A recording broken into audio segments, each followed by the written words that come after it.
Good evening and welcome to Lower Frederick Township Board of Supervisors General Meeting. It's July 2nd, 2024. We'll all rise for the Pledge of Allegiance. I pledge allegiance to the flag of the United States and to the republic for which it stands, one nation, under God, liberty and justice.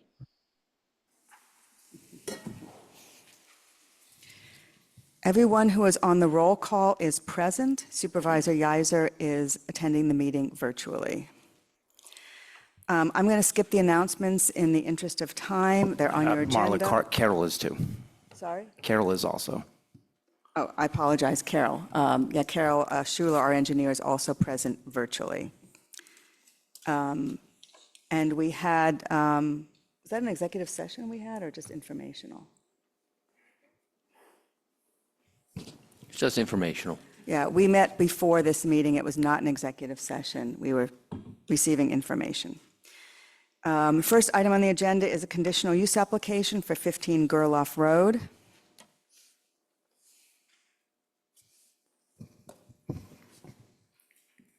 I'm handing it off to our solicitor.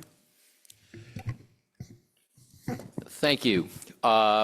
We have a conditional use application before the board filed by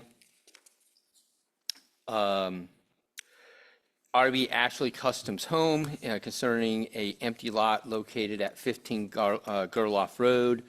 The application is seeking conditional use approval to allow the construction of the septic system, on-lot septic system within an area of steep slopes. I'm going to, as always, go through a brief overview for the audience of what exactly a conditional use is, how they can participate in it.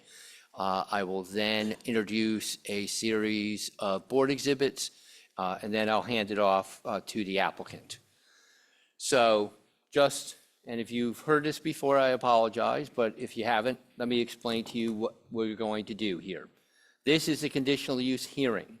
It's not your normal run-of-the-mill public meeting. It's more akin to a trial in front of a judge. The 5 supervisors are the judges. They will be hearing this case and then reaching a determination on this request either at the end of this hearing or sometime later on. Their requirement is they issue a written decision within 45 days of this hearing closing. There are 3 ways in which you, the public, can participate in this hearing.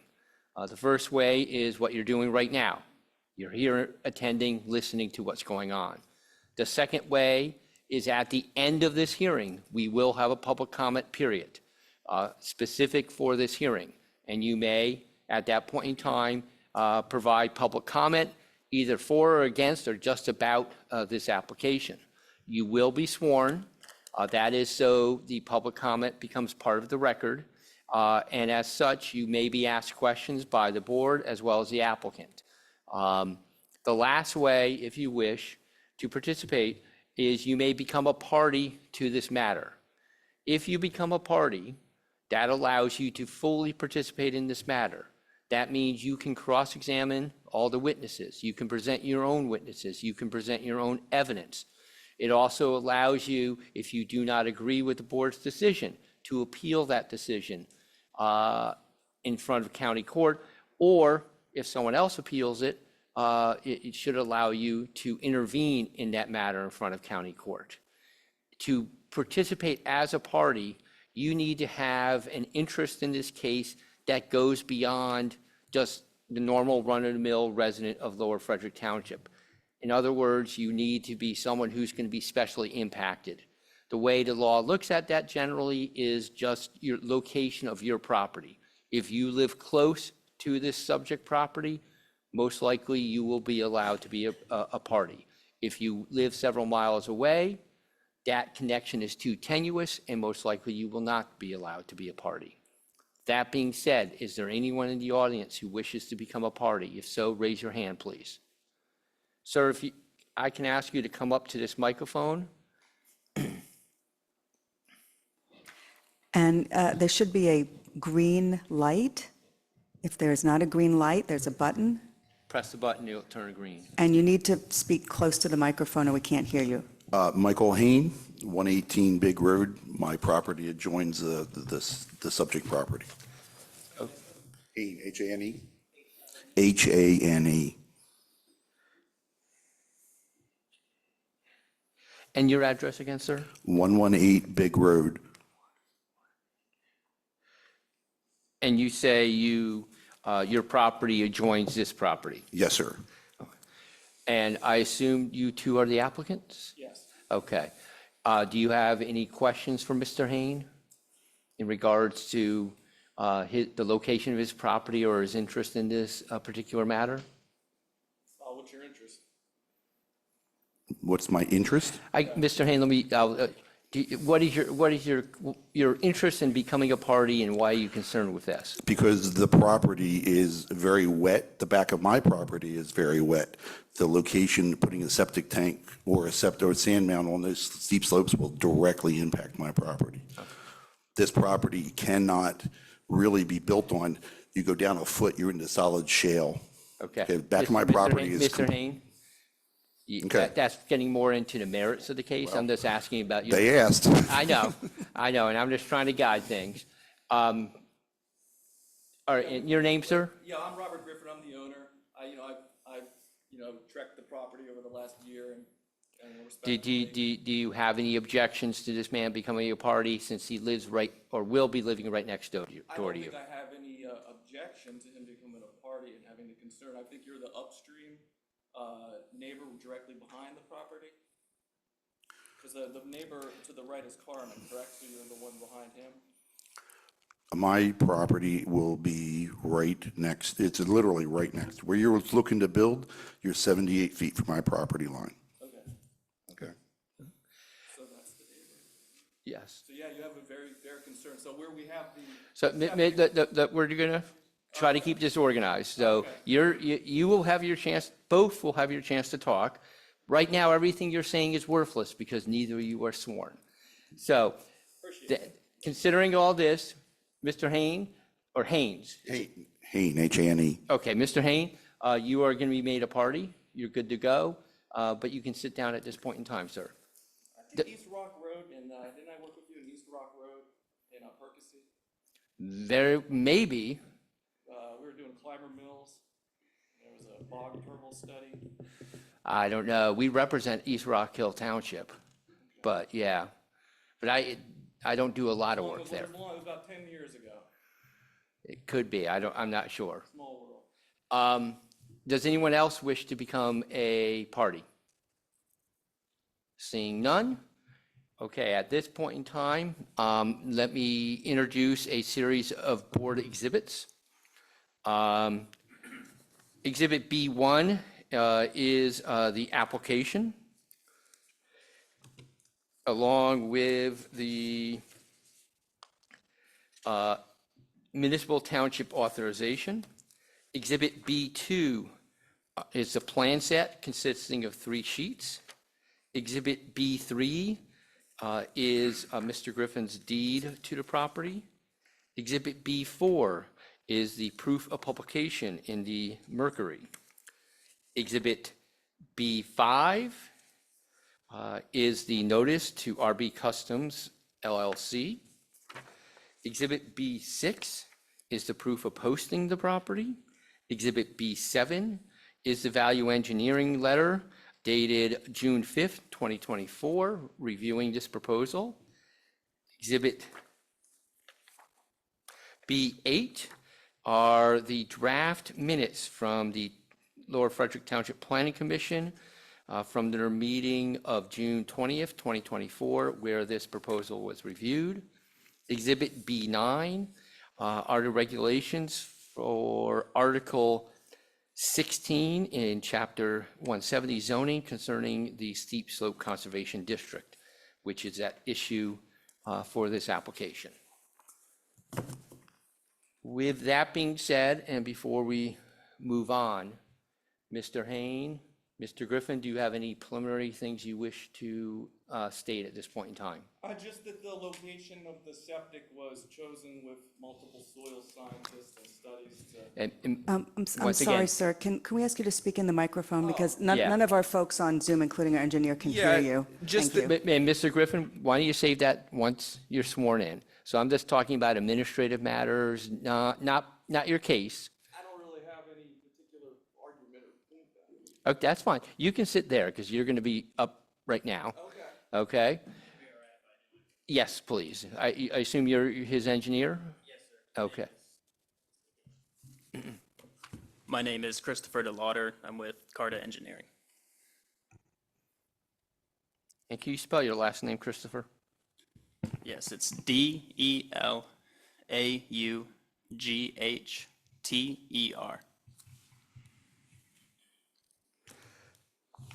Before we get started, does the board have anything? Jason, are all the exhibits in the Dropbox that Peter just mentioned, or just the conditional use application?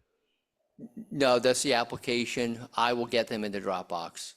I meant to do that. I did not get them uploaded before I came, but I should be able to do that in the next couple of minutes. With that being said, if we can have Mr. Hain and Mr. Griffin, and will you be testifying, sir? And the engineer all sworn in, please? solemnly swear affirm testimony about to give in this proceeding is the truth, the whole truth, and nothing but the truth. Thank you. Mr. Griffin, now you can present your case. Okay, I don't have any particular case. Sorry, please talk into the microphone. Okay, I'm sorry. Thank you. Sorry, I don't have any particular case. I think the mic needs to be turned on, I believe. Can you hear me now? Okay. Don't have any particular case. The engineers that my builder contracted chose this location for the septic based off of previous analysis of the soil in the area and having had it fail in other locations and pass in other locations and their knowledge of the soil. So I'll defer to the experts as far as the type of soil and why that location was chosen versus any others. The only reason we're here, as far as I understood, is because the location was chosen to be a hill. And if we had simply chosen the location a little bit to the left, we wouldn't even be here right now. But because of the history of the soil and Penn State's, whatever, these guys' recommendation, they felt that it was appropriate to put it there. And the township engineer concurred and wanted this process to go through because she felt it was better to keep the septic system further away from the creek rather than closer to the creek. Had it been closer to the creek, we wouldn't even be having this hearing, which is kind of why this is silly in my opinion, but at the same time, who am I? Just the person trying to, have a hearing about where I'm allowed to use the bathroom on my property, which is a fair assumption here. I'm a single person. That's what this hearing's about. So for me, I'm sunk in a contract with a builder. If you guys are telling me now from hearsay that there's a problem that the engineers and the scientists couldn't find, that shale is not buildable, I got a bigger issue than this little hearing. But at the end of the day, I think we're here to talk about is simply the scope of the septic disturbance in this location and the reason it was, it had to be on a hill versus in the flat area to the left. And that's it. That's all I got. Yep, and I can take over with some more facts about the property. So the applicant is looking to construct a single-family dwelling on the 3.2 acre lot served by an on-light septic system, on-light water supply, to be constructed with a rain garden to manage stormwater after the construction is complete. The location of the septic system was tested previously in 2006 by Environmental Design Services. They had previously perked and evaluated the lower land soils on the property and found them to be unsuitable due to a high water table limiting zone. Penn's Trail Environmental retested the locations they had found suitable and found them once again to be suitable, and they retested a few locations down by the rain garden and found the limiting zone issues to still be present. So that was the driving factor for deciding that the septic system needed to be within the steep slope area of the property. So that's to kind of focus this testimony. Yep. The areas outside the steep slopes were tested by environmental scientists, and it was discovered that a on-lot system could not be located there because the soils couldn't absorb the effluent. Is that Correct. From the materials provided to us by Penns Trail Environmental, who handled those testings, and they had evaluated the previously completed testings for the previously issued septic permit. They had determined that the more lowland and flat soils were unsuitable for an on-lot system, and that the highland and sloped soils were suitable. And did they look only at this area within the steep slopes or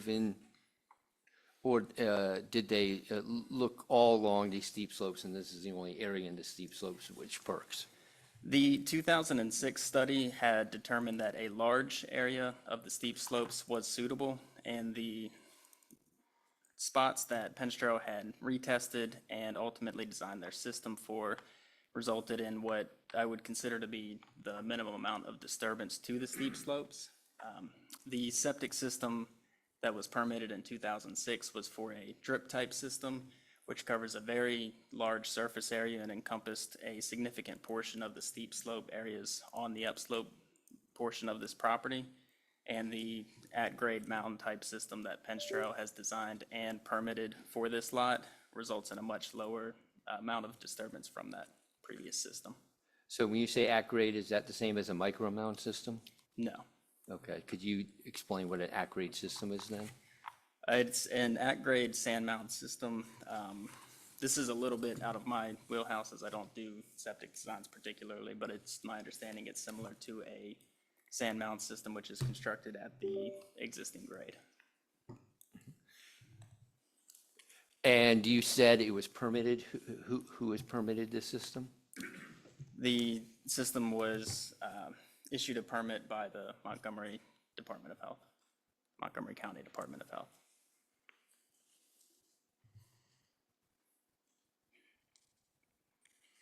And I have copies of the former and current septic permits if you'd like copies of those shared with the supervisors. Do you have enough to make them exhibits in the hearing? I have 10 copies, is that enough? Yes. So, yeah, why don't we make them exhibits so you can hand them out? Let's call them exhibit. You have two different documents? Yes, I have a septic permit that was issued in 2006 for the drip type system, and then Hold on, let's mark that as exhibit A1. And then the second document? excuse me, this was issued on January 30th, 2007. I apologize for that. Okay. And then the current septic system was issued on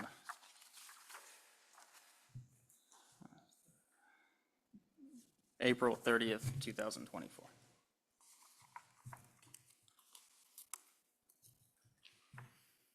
Yeah, you can, if you can hand one to each of the board members, myself, and give one of each to Mr. Hayne, I'd appreciate that. Thank you.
And this permit that's been marked as Exhibit A2, the 2024 permit, that's for the ACRADE system. Yes, sir. And that's for the ACRADE system at the location that's shown on the plans. Yes, sir. And these plans were submitted to the Department of Health as part of the permit application process. I believe that Penn Trail has a similar type of location map integrated into their submission process. It was, to be honest, I'm not sure if it was this exact plan or not. But they share CAD files with us that reflect they share CAD, AutoCAD files with us that reflect the accurate geospatial data to place it onto our plan.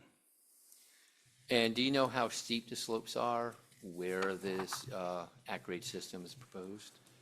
They were delineated as in excess of 15%. I believe they are right around the 15 to 17% based on the shading within the actual system. There is a gray shading which represents slopes in excess of 15%, and there is a white area that is not shaded within that same area. That's slopes that are below 15%, so this is right around the 15 to 17% area. Now, looking at the shaded as opposed to unshaded area where the system is proposed, if you slid the system towards Gerloff Road, would it be able to get entirely outside the steep slopes? Based on the evaluations provided by Penn's Trail Environmental and their assessments of the previous, I don't believe so. Is that because you don't have enough room, or because the areas closer to Gerloff Road didn't perk appropriately? I believe that is because the soils closer to Gerloff Road would not have perked properly. It's wet. Yep, the areas that are not shaded in the steep slope were described as the lowland areas in the 2006 studies, and those are the soil types that were unable to perk.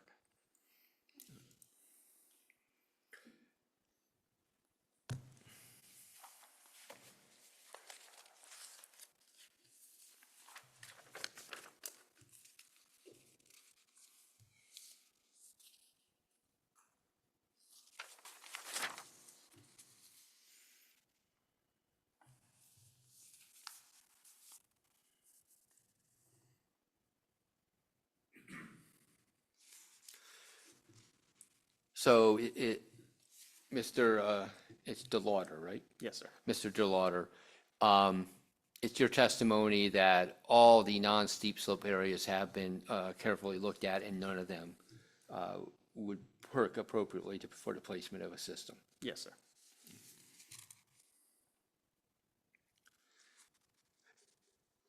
And other than this conditional use approval you're seeking, the plan you're proposing meets all the Lower Frederick Township zoning requirements?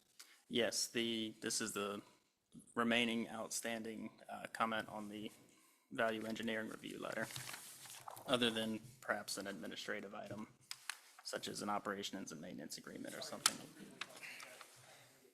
I was saying that this is the remaining outstanding item on the value engineering review letter, possibly with the exception of a administrative item such as the issuing of the driveway permit. And Mr. DeLauder, do you know the actual soil type where the system is proposed?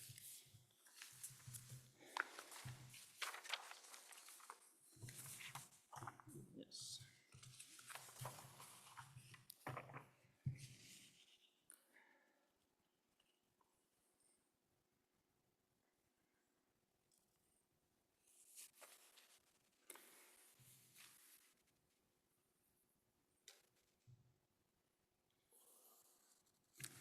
Yep, so this is a Lehigh silt loam, 8 to 15% slope with a hydraulic soil group of C/D, indicating that it's a moderately well to not well drained soil. And you're showing that the system is being installed in a wooded area. Can you describe what those woods look like?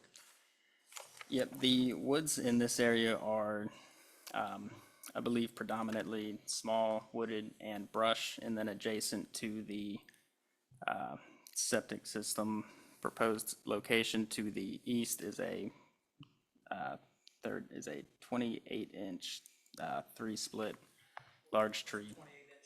28-inch three split tree that we located as part of a tree survey for the previous reviews of our plan.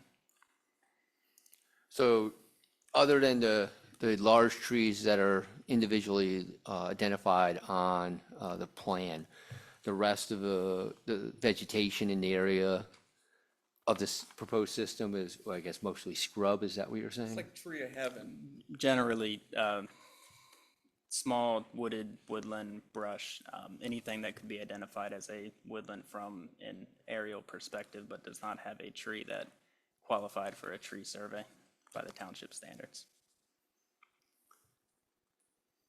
Mr. Griffin, I know you've said a couple of things.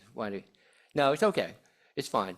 Why don't you make sure they're in the record as to your description of the trees? How would you like to describe them? I was just gonna say, I saw a tree of heaven and some invasive brush that looked like the field had been mowed down at one time, and all the invasive Japanese and Asian stuff has grown back in. And I don't see anything other than dead ash trees that are substantial, other than the ones that are identified by the tree survey. That's all. And I think you had a comment about the wetness of the soil earlier. Yeah, you'll notice that further down into the property, it's wetter. So, I feel the same as your township engineer, that they did their diligence in the review of the soil, and the results can be relied on. That's all. Does the board have any questions for either of these witnesses? So just for clarification, the 2007 permit, what does that have to do with what we're talking about tonight? The 2007 permit was issued based on soil results which Penns Trail Environmental had cross-referenced for selecting their additional probe locations for determining where they would find to be the most suitable location on the property for the septic system. Okay, but the style of system is not what is being, the 2007 plan is not what's going to be installed. No, the 2007 plan is a much larger, more disturbance-related system. The currently proposed system is a smaller footprint within the wooded and the sloped areas.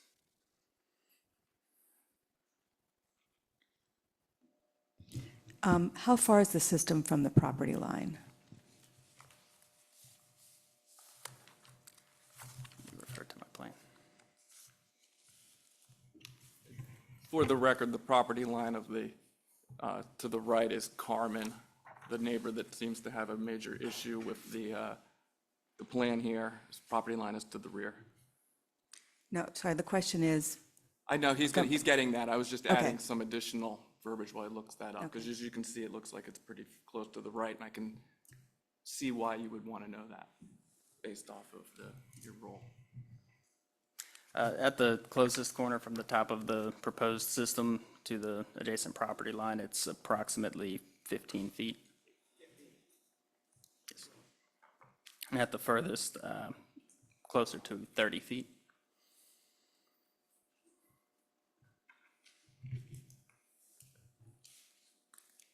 thank you. That would be to the corner of the bed, correct? Correct.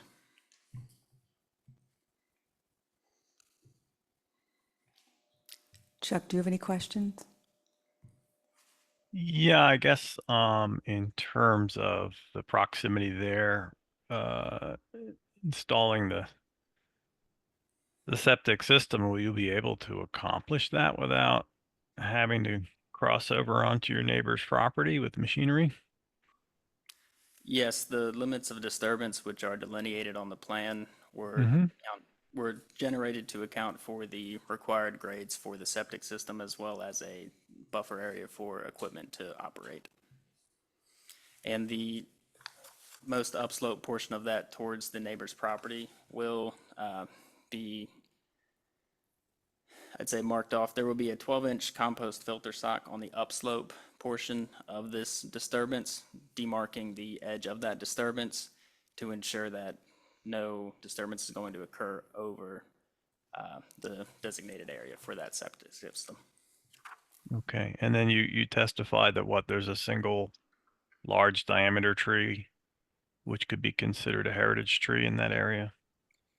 A tree which could be considered a heritage tree was located in that area, and it was found to be dead on the site. So as I understand, it's not subject to the heritage tree requirements as it is dead. I was planning on chopping that tree down, for the record. And Chuck, I did email out all the Yeah, exhibits. I If you- see it. I believe the tree they're discussing is actually outside the limits of disturbance for the system. That is correct. Perfect. All right. Yeah, I did get all the attachments. Thank you, Peter. Does the board have any further questions at this time? According to what I see here is, your pump's gonna be lifted about 16 feet or better.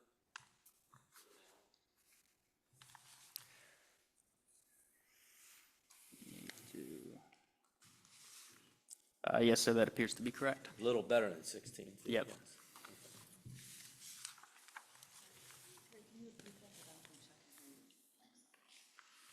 Chuck, did you hear me on that? No, I'm sorry, I did not, Terry. Just the end of it. I had mentioned that the pump will be lifting approximately 16 feet or a little better than that. Yeah, from Now- the tank. Yes. Hmm.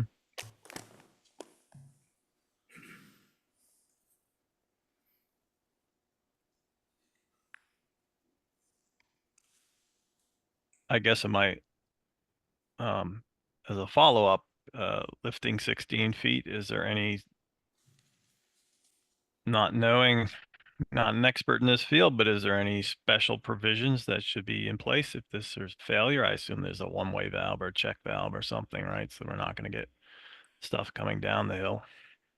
All of that would have been evaluated by the Montgomery County Department of Health based on Penn's Trails submitted septic design for the suitability of the pump to that elevation, as well as any failure systems in place. Explain that the holding tank is at the bottom, though. Yeah, No, there I is- see it. I yeah, see it. And there is the Mhm. separated septic tank and the pump tank separately. Wouldn't pump, if it failed, it would go back into the holding tank. Usually if they have two systems, they test for two spots for a sand mound. If one fails, they have a second spot for it to go. But I don't think that's a possibility on this project from what I've We're not been talking hearing. I'm talking about the actual tank where the The tank works like a 1,500 gallon tank. It's 1,000 holding the liquid or the waste, and then it goes into a 500 tank behind it. Then there's a 500 tank after that that has your pump in only. Correct. And then it pumps to the top of the sand mound. Okay. Correct. And Yeah, then- so it's from that point. It- got- so it's got What, the three reason levels. why the sand mounds are set uphill is so that when the pump's done pumping, it has to backwash the pump. So nothing gets caught in the propellers. Okay. So do we have 3 tanks in this setup then? That's You only have two tanks. It's a 1,500. It's a two compartment, 1,500 together, and then you have a 500 separate. The 500 is the pump tank. Okay. Is that right? correct. So that should be good enough, hopefully, for a single person. That's what most of them Yeah. are. Yep, that's typical. So my question is, though, I think I heard Terry mention this, for the applicant, this is Chuck Yiser speaking. There is no suitable location for a secondary septic field. Should this field go south somewhere down the road? Should somebody decide to, I've known plenty of people who have messed up their own fields because they don't realize they're sending a lot of debris up and messing up the field. So is that my understanding? There is no secondary location should this field fail? No secondary location was tested for, as it was not required for the septic permit. Alright.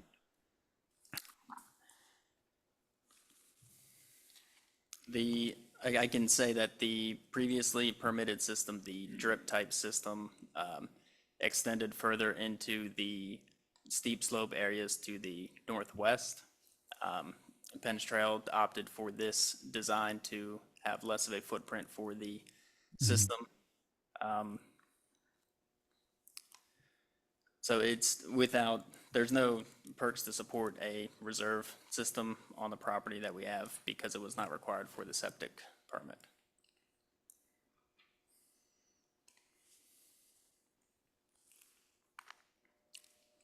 I'm not sure this is relevant to tonight's business, but Mr. Griffin, you've mentioned twice that you're just one person. So does that mean the system is being built to accommodate one resident? I'm saying I am one person, a single person with an 8-year-old son, and we're not talking about putting a subdivision in here. We're talking about putting in a one person's worth of effluent and where on the property that should go. And I was just, Two persons. well, I'm saying I'm one person and my son lives with his mother, 4 nights a week, 4 or 5. So we're talking about one and a half person flushing the toilet a couple times a day here. But it's about How many bedrooms? So I was just making sure we all are, keeping it real with the scope of what we're talking about here. And that this is just literally, if we're 1% off grade from where we wouldn't even have this meeting. That's all. How many bedrooms are we talking about?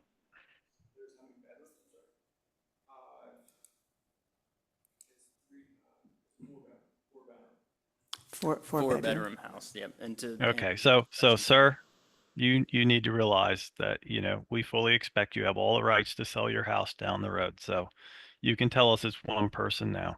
Well, That's fine. And to, Sure, and Bob, 1 second. Oh, To okay. address that and to answer your question more, the septic systems are designed for the residences by the bedroom count and not by Of course they are. indicated We know that. person. Yeah. yeah, and I'm just making an obvious point, that this is, obviously, we're not gonna subdivide the place and you wouldn't allow that. And you're not gonna allow another residence or another address to go there. So you have worst case scenario, all the bedrooms being occupied. And the system's been designed to be the most clean, efficient, top-of-the-line system that you can get versus the older 1980 sand mounds. And you guys seem to know your septic well and will school me on it, so I'm not gonna tell you your business. I'm just walking into this blind and I'm feeling the love. So just to clarify for everybody, the septic system will be built to accommodate the number of bedrooms in the house. Yes. Great. Yes. So we can have, thank you. Yes.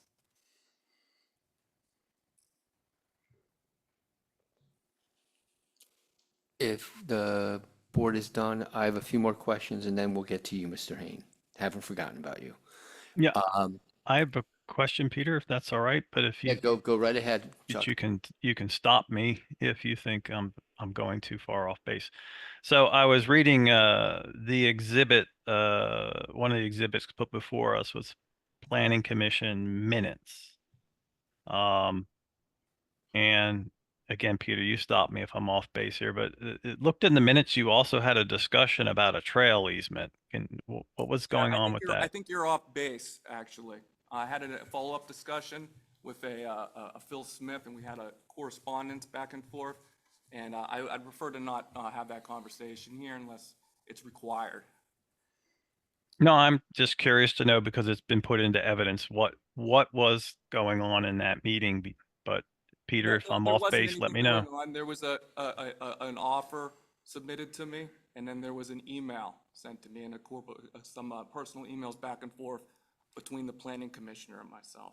So if you'd like to have an offline conversation about that, we can, and we can continue that conversation. He has my cell phone. Otherwise, I don't think I'd like to speak about that at this moment. I see what's going on here.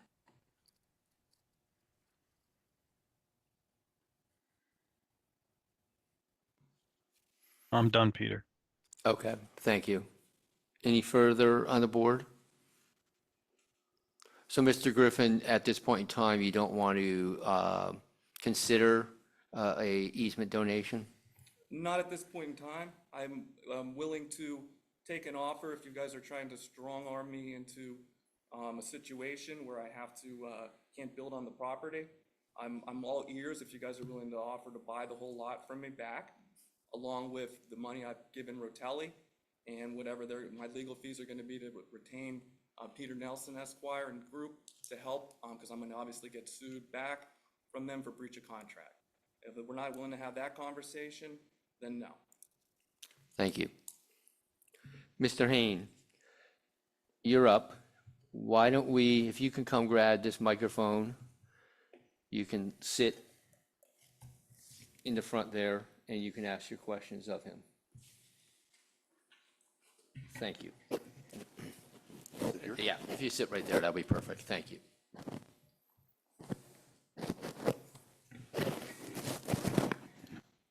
So when was the last perk test performed?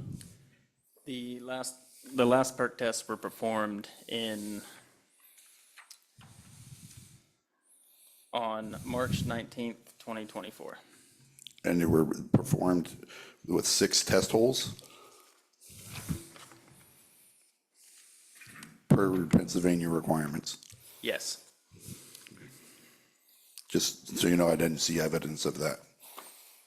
Mr. Haynes, you'll be Yes. able to testify once you're done questioning, but right now, Okay. let's just do questions. Thanks. The septic permit that was issued for this system would reflect that the Pennsylvania standards were met. All right, so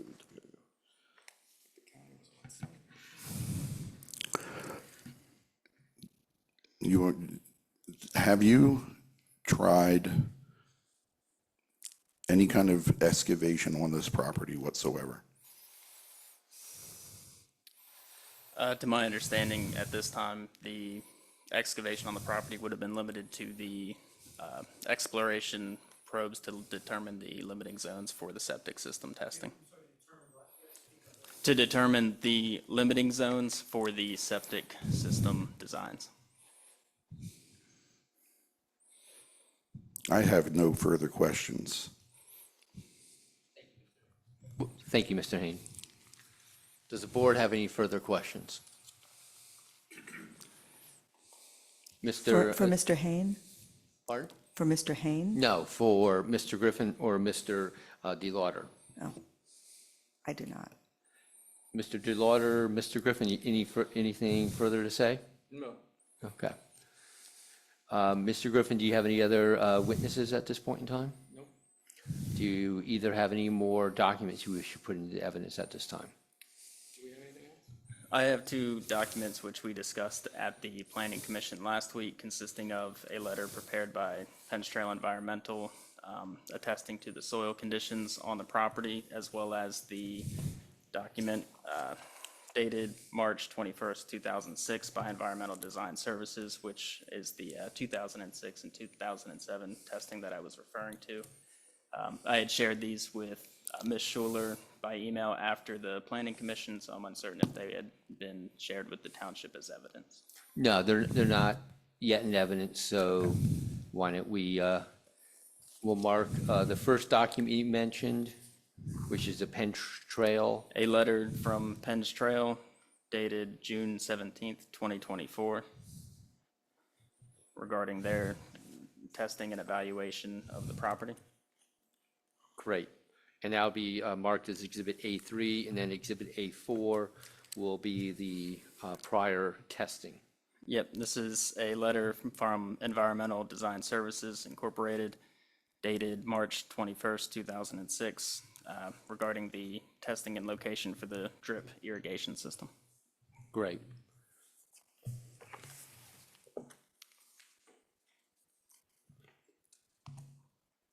Thank you.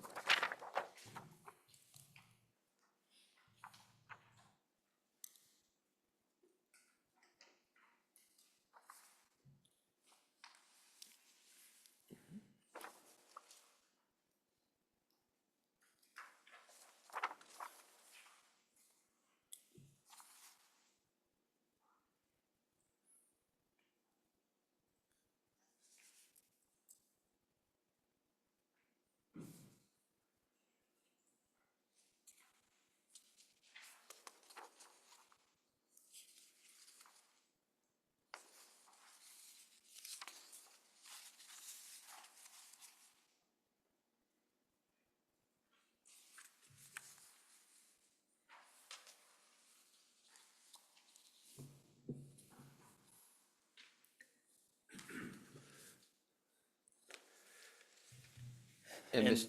go ahead. No, you can wrap up. I was just going to state that these documents essentially wrap up what we have been discussing about Penn's Trail's assessment of the property and what they found to be the suitable area for the septic location within the steep slopes. In essence, reiterating environmental design services prior assessment of the property in 2006. Are you aware of any conflicts between what Environmental Design Services found and Penn Trail Environmental? No, my analysis of what they had both prepared seemed to be consistent, with the exception that Penn's Trail decided on a different, smaller footprint style of septic system. Do you know if they tested in the same general areas of the property? I believe so. The location maps prepared in 2006 on the last second and third pages, they're not to the same scale of the plans that Penn's Trail prepares to this date.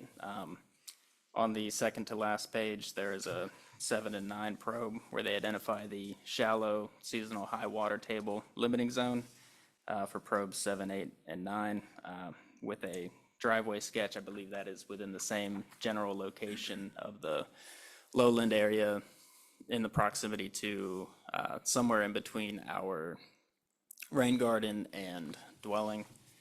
And then on the prior page is the, or excuse me, on the next page, the second to last page, sorry, on the prior page is the sketch showing the property line and the probes where they proposed the drip irrigation system.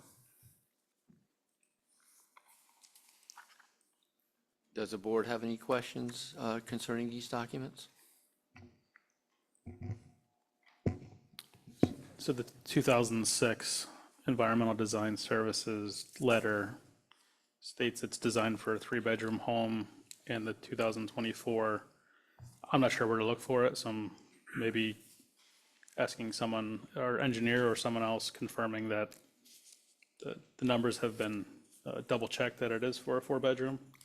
Yeah, these letters are not reflecting the actual, the letter from Environmental Design Services and from Penn's Trail are not reflecting necessarily the exact design values that were submitted for the septic permit. They're simply, this is a historical record we have of the soil suitability, and this is Penn Trail's more recent assessment of the soil suitability. So it's a summary versus a detailed analysis. Correct. The detailed analysis would have been submitted to the county to acquire the septic permit itself.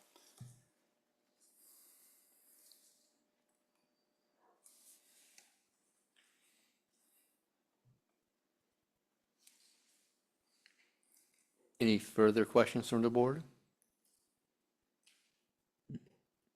Mr. Hain, do you have any question? I'm sorry, I have one question. So on this picture on the last page of the 2024 letter, it looks like the proposed siting of the septic is very close to the driveway of the neighbor. Is that correct? Is it the driveway that comes all the way back, or is that something else? He's got a, I believe it's a driveway going into some sort of a detached garage or shed. he's got a, what do you call it? Where the garage, you know, the pole barn, it's got 4 poles in A carport? the carport there. It's So, not a- on this picture, it looks like the carport is kind of directly across from the septic. Yes. Okay. And can you estimate, I mean, you said it's 15 feet from the boundary line, so maybe another 30 feet, 30 or 40 feet from, so Yeah, maybe, I'd say, speaking in some rough approximations, probably 45 to 55 feet from the corner of the septic to the carport. okay, thank you. I believe in this, don't quote me on this, I mean, quote me obviously on the record, but I believe it's just a, you know, like one of those carports you buy. you know, I mean, where it's just got the 4 pools, you know, and he parks his truck under there. And I talked to him for whatever it's worth. He's been here 25 years and he was gonna be here. He seems to be supportive of this and wished me luck, whatever that's worth. But I'll let him speak for himself if he has any objections, but he's not here, is he? Thank you. Anyone else? And Mr. Hain, any questions based on these documents or any follow-up? No questions. Okay, thank you. Mis- Penn's Trail actually allow do any tests, or did they just take everything off? they re-perked the, they actually. Please re-ask the question with the mic.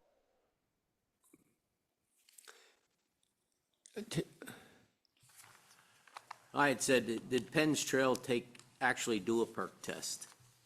Yes, they re-perked the location for the septic system as well as the additional exploratory holes in proximity to the rain garden where they identified the shallow limiting zone had persisted.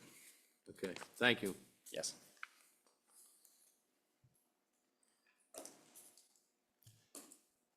Okay, if there's nothing and you have nothing further, you can close your case for now. Mr. Hain, would you like to present any testimony, any evidence, any documents? I would like to present some testimony. Okay. Okay. Might be easier, if you guys don't mind, why don't we switch and make it easier for Mr. Hain?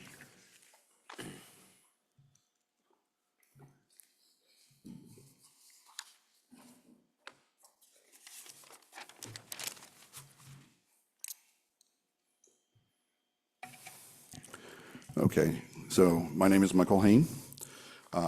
I have lived in the township. I have lived at my present address since 1989. I grew up right next to this adjoining property where I live now.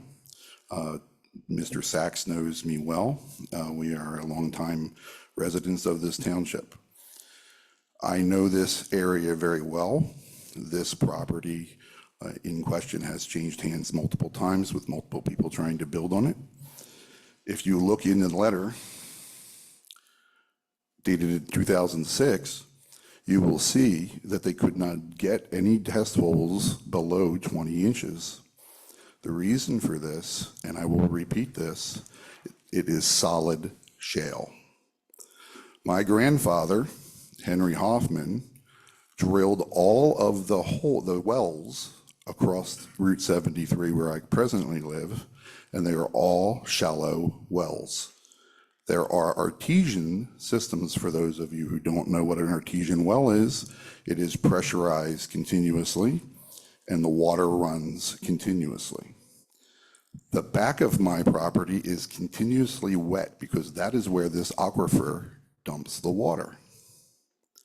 My property is unusable downhill of the slope. All of the ash trees, which used to soak up all of the water, are dead. There are few remaining live trees. Oaks and some elms are back there that I know of. On this property, I don't know. I haven't been over there other than to go over Mr. Miller's to see if whether or not the perk holes have actually been tested and done, and I didn't see any soil disturbance, but that's neither here nor there for me. All I'm saying is, and I would implore the board, and I don't know the applicant. I have never met the applicant. Prior to this, I received a letter. This is going to put more water in this area. With the other developments going on in New Hanover Township, Upper Frederick Township, and the proposed ones on Little Road, which is going to put more rainwater into the Scioto. I now have floodwaters that reach the back where they are proposing this. There's a drop off. So those of you who haven't, you probably walk the property, so you understand what's involved here. Never in my life have I seen this much water coming down. So when I look at these plans, and it's the first time I actually got it yesterday. So I look at this. This is a disaster waiting to happen. That is my opinion from living here my entire life. I used to cut hay in this field. We would get 4 cuttings a season. For those of you who don't know, you can get about 2. This is a wet property, and it will continue to be wet. And they will not be able to sink these tanks and do all that they're trying to do because it is solid shale. And I will keep emphasizing that. There is no good usable soil of any consequence to put on systems. That is why no one has been able to build on this. Okay? So that's my testimony. It's all my personal opinion from living here my entire life for 59 years. I have been on this property. I know this property well. I know the conditions of my property. My concern is any runoff that happens from this is going to go right back to the back of my property. It's not sloped the way people think that it's sloped, and the water does not run the way that they think it runs. That's my testimony. Okay, Mr. Haynes, I have a few questions for you. The board may have a few questions for you. Sorry, Mr. Haynes, I'm sorry. So just to make sure I understand, do you believe the area proposed for this septic system is too wet? It is too wet and too rocky. So you don't believe they even have the minimum soil there to build the system as proposed? I wasn't there when they did the perk test. So when you read the letter, it says nowhere else on the property can they get the 20 inches. There's a reason for that. Because when I built my house in 1989, I had to go to 3 different locations before I could finally get enough soil to perk because solid shale. And is that a concern you have, or is that just something you're raising as? I both have a concern, and I'm raising this to the board so they have an understanding. If the water runoff from this system hits the shale, it's going to come out onto my property because that's where it comes out now. You wait. But he's uphill. No, you I wait. am not uphill. So you also, that is more of a stormwater concern. No, it is from the sand. The water filters through the sand mound into the So into the when soil. you're saying water runoff, you're talking about the effluent from this particular system. Any extra additional water will actually run into my back of my property. And regarding stormwater, is that also the case? That is also the case. Does the board have any questions for Mr. Hayne?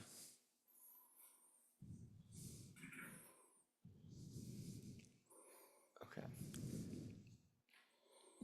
Seeing none, Mr. Griffin, do you have any questions for Mr. Hayne? If you disagree with him, you'll have a chance to bring that up. Do you have any questions for him? What is the base elevation of your current dwelling?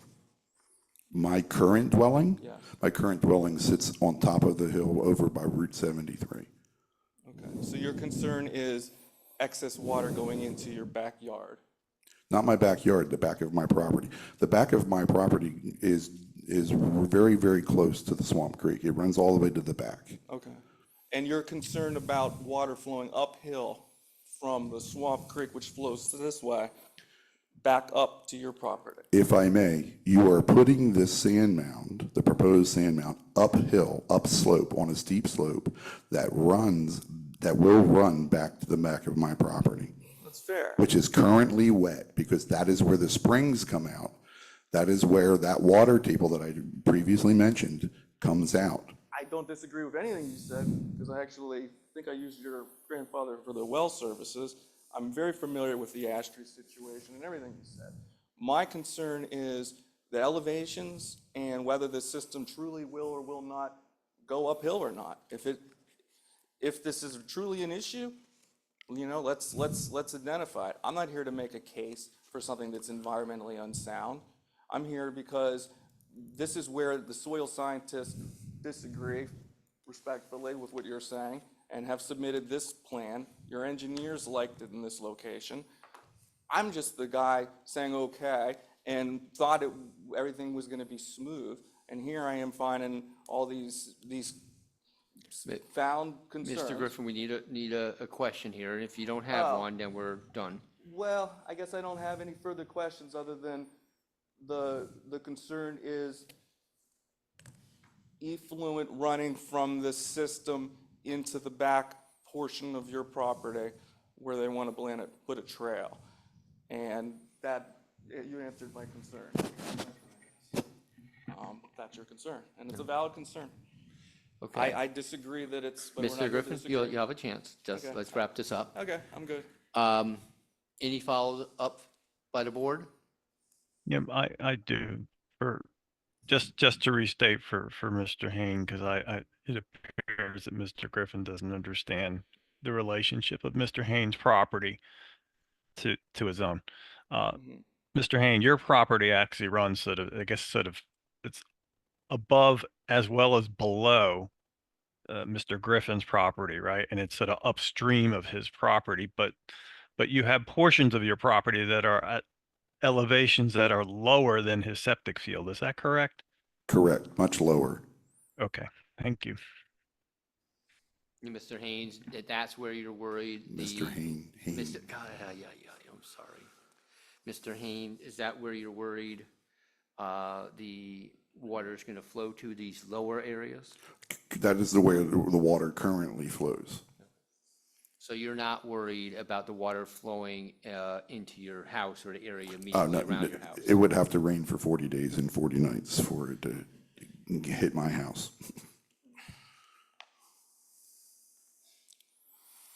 Anything further, Chuck? No, sir. It just was apparent that the applicant didn't understand where Mr. Hain's property was in relation to his own. Well, I understand it's in the back and that his house is at the top there. What I don't understand, so I'm not sure what that comment's about actually. But I don't understand is when I see the streams running, I see them coming from the top right of this diagram you're looking at down to the bottom left. And that's the way I see all the little springs running. They're coming out of that aquifer he describes. You're telling me they're not running that the way that I visually see them running from the property. In the They are top. not. Okay, and that's a fair. Would you like me to point it out on that map? Yeah, if you'd like. You go walk up there and point, because where I see them coming out, in fact, I'll walk and join you. Just so everybody knows, this is my property. Yeah, and I understand that very clearly for the person on the phone. Mr. Geiser. The springs currently run in this direction. Mm-hmm. And then run down through this area here. Uh-huh. Which then run down through that little stream that runs down into the Swamp Creek. I observe that, and I also observe springs coming out right here, Correct. down here, and I also see a spring here, so, and The main spring. uh-huh. The main spring comes this way, and you're building upslope of all of that on shale. Well, what I'm saying is, what I've observed walking this property before I dropped all this money on it, is it coming from this way and going this way. And that's what and what they're talking about doing is putting this down here, where it always also goes like this. And I think you just don't like the location of a house on your property, but that's fair. Okay. Well, that's fair. Hey, that's been good so far. Mr. Griffin, you have any further questions for Mr. Hain? No, sir. Mr. Griffin, do you wish to present any rebuttal testimony to the testimony that Mr. Hain presented? Yes. Do you want to do it there, or you want to switch it up, folks? Why don't we switch it up again?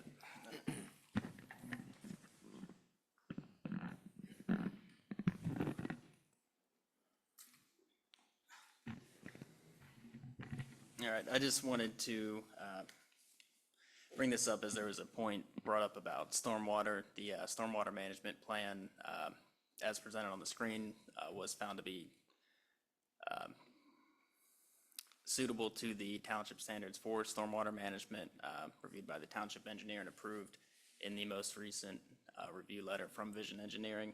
So as part of the project, the post-development stormwater runoff from a significant majority of the developed area, as well as upslope runoff that currently discharges from Mr. Haynes' property, will be captured through that rain garden, treated for water quality, volume, and runoff benefits before discharging to the creek.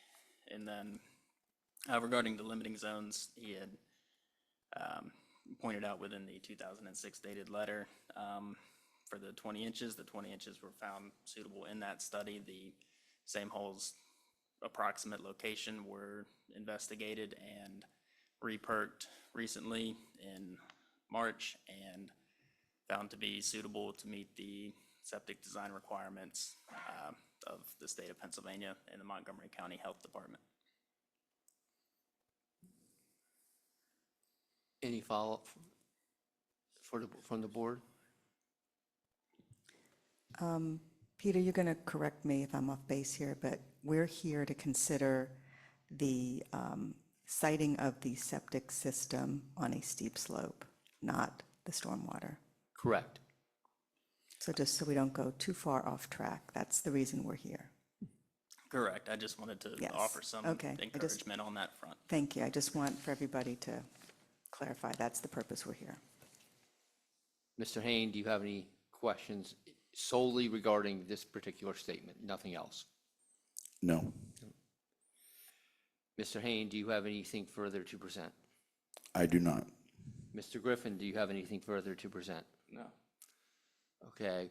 At this point in time, we are going to, actually, before we even get to that, Mr. Haynes, you've seen the 4 exhibits that Mr. Griffin asked to be put into the record. Do you have any objections to any of them or any questions? I do not. Okay. So I'm going to have moved those exhibits into the record. We're good to go. We're ready for public comment. Is there anyone in the audience who wishes to comment on this particular? Mr. Smith, why don't you come up, grab the microphone from Mr. Haynes, and name and address and your comment, please. Thank you. Yeah, actually, Mr. Smith, if we can swear you in first.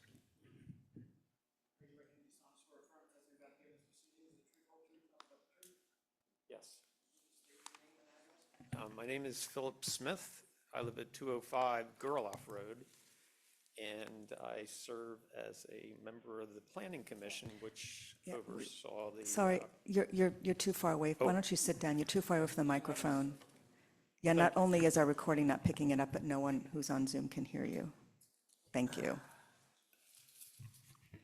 Philip Smith, 205 Gerloff Road, and I would like to add that I also am the recording secretary of the Planning Commission, which oversaw the review on June the 20th of this particular application.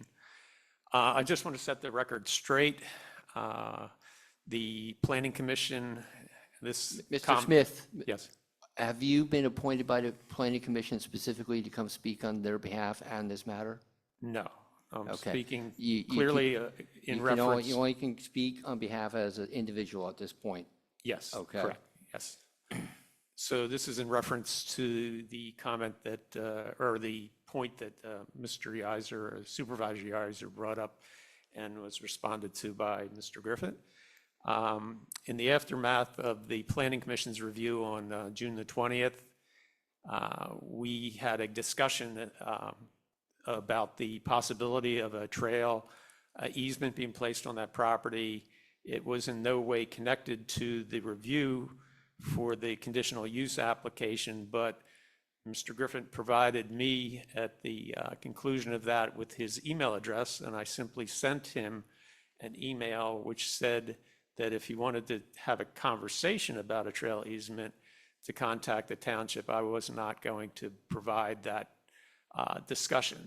And he then morphed it into a discussion about wanting to sell the property. So I again reemphasized to him that he was to take that to the township. So I just wanted the record to be very clear that I was not conducting business by way of an email or strong-arming him in any way, shape, or form about a trail. This is clearly a matter of being able to convey information as to how he could open a conversation up with the township if he desired to do that. It did feel a little under the gun here when I'm coming in. 12 people asking me for the first time, and by the way, can we have some of your property? You can ask Mr. Smith a question. You can't make a statement at this I'm point in time, sorry. Mr. Griffin. Sorry, I'm not familiar with these hearings. Yeah. Apologies. My question is, in the form of a question here, one would be alarmed, right, if the first time they walked into the purchase of a property after already being committed with their life savings financially to be told on the spot, oh, by the way, you're going to give us some of that property, right? That would alarm any of you guys, correct? I mean, I can't really do this Wheel of Fortune thing, but at the end of the day, we're jeopardy. Mr. Griffin, we understand your position. We understood I it before. I felt pressured, and I'm voicing that I felt pressure. At the same And time, I know it think, wasn't. As the chair pointed out, we're kind of getting far afield. This is not part of this application at this point in time, so. We don't need to talk about it anymore, then that's like I said. Okay. And it was brought up again, so I felt the need to bring it up again, and I apologize. I'm not insinuating anything. That Does- conversation came up after we had taken our action on your application. It was a separate Mr. Smith, we're not going to get into a back and forth here. Okay. It's taken, we spent enough time. Does the board have any questions for Mr. Smith? Anything further, Mr. Griffin, with Mr. Smith? Other than it was brought up again on this meeting when we first started, so I thought it was a dead issue. Anything else other? No, the anything- trail's a dead issue, and that's all we're here to talk about is where, if I can be on the slope. Right. Thank you. Thank you, Mr. Smith. Does anyone else wish to present public comment? Seeing none, we can close the hearing at this point in time. Ask for a vote by the board to close the hearing. Can I have a motion to close this conditional use hearing? Thank you. Do I have a second? I'll second. We have a motion by Supervisor Byrd, a second by Supervisor Halter. All those in favor signify by saying aye. Aye. Aye. Chuck says aye. All right. Any opposed? Okay, the motion passes unanimously. This conditional use hearing is officially closed. Thank you, everyone, for coming. Now, just to let you know, the board now has 45 days in which to issue a written decision. A verbal vote will take place at a future public meeting. We will notify you when that will take place if you wish to be in attendance. That being said, it will just be a vote. There will be no further discussion. Okay, fair enough. Okay. Thank you very much. Thank you for coming. So just so we're clear, will there be a vote tonight on this issue? I don't think, at this point in time, I think the board's going to want to discuss this at another time, and then we'll probably have a vote either at our work session at the end of July or the general meeting at the beginning of August. All right, thank you for the clarification. Am I reading the board correctly? Okay. Yes, it's already 8:30 and we have a lot of other business, so I don't think, we want to have the time and attention to get an appropriate response. I understand. Thank you. Thank you. All right, next item on the agenda, we have 5 sets of minutes to approve. Is the board okay with approving those as a group? Chuck? Okay. Does anyone have any edits or comments on any of these minutes they have not already made? Okay, all right, so I need a motion to approve the minutes for March 26, April 2nd, May 7, May 28, and June 4th, 2024. Also move. Thank you. Do I have a second? Second.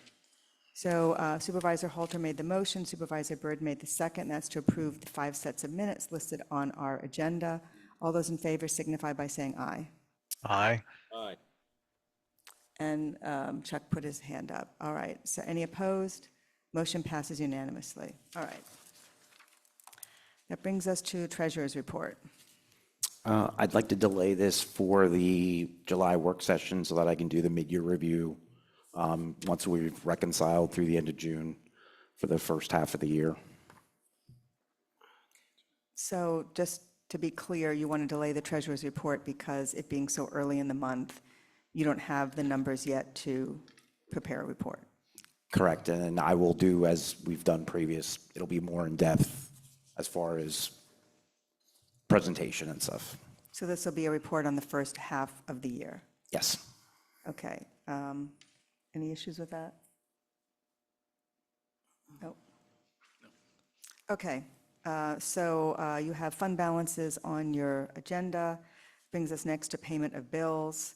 Are there any in here that need to be taken out? No. Okay, great. So we have general fund, $71,830.63. Sewer fund, $21,629.44. Liquid fuels, $179,999.45. And ARPA COVID relief, $17,097.74. Do I have a motion to approve and pay those bills? Also move. Thank you. Do I have a second? Second. All right, so we had Supervisor Holter made the motion, Supervisor Byrd made the second. All those in favor signify by saying aye. Aye. Aye. Any opposed? Motion passes unanimously. Great. That brings us to professional reports. Engineer, you still there, Carol? I am, thank you. Can you hear Great. me? All right, so this is your remote engineering report. The Zieglerville Road pavement, I'm sorry, I jumped ahead there. Two of the items on my report are on the agenda, so I'll skip over those at this point and we can return to them later. Informational items on my report. First is, the board had asked me for information on the cost to do studies for truck restrictions. If the township wishes to evaluate truck restrictions on a local road, an engineering study is required to support such restrictions. The cost of a study will vary depending upon the road and the potential reason for such a restriction.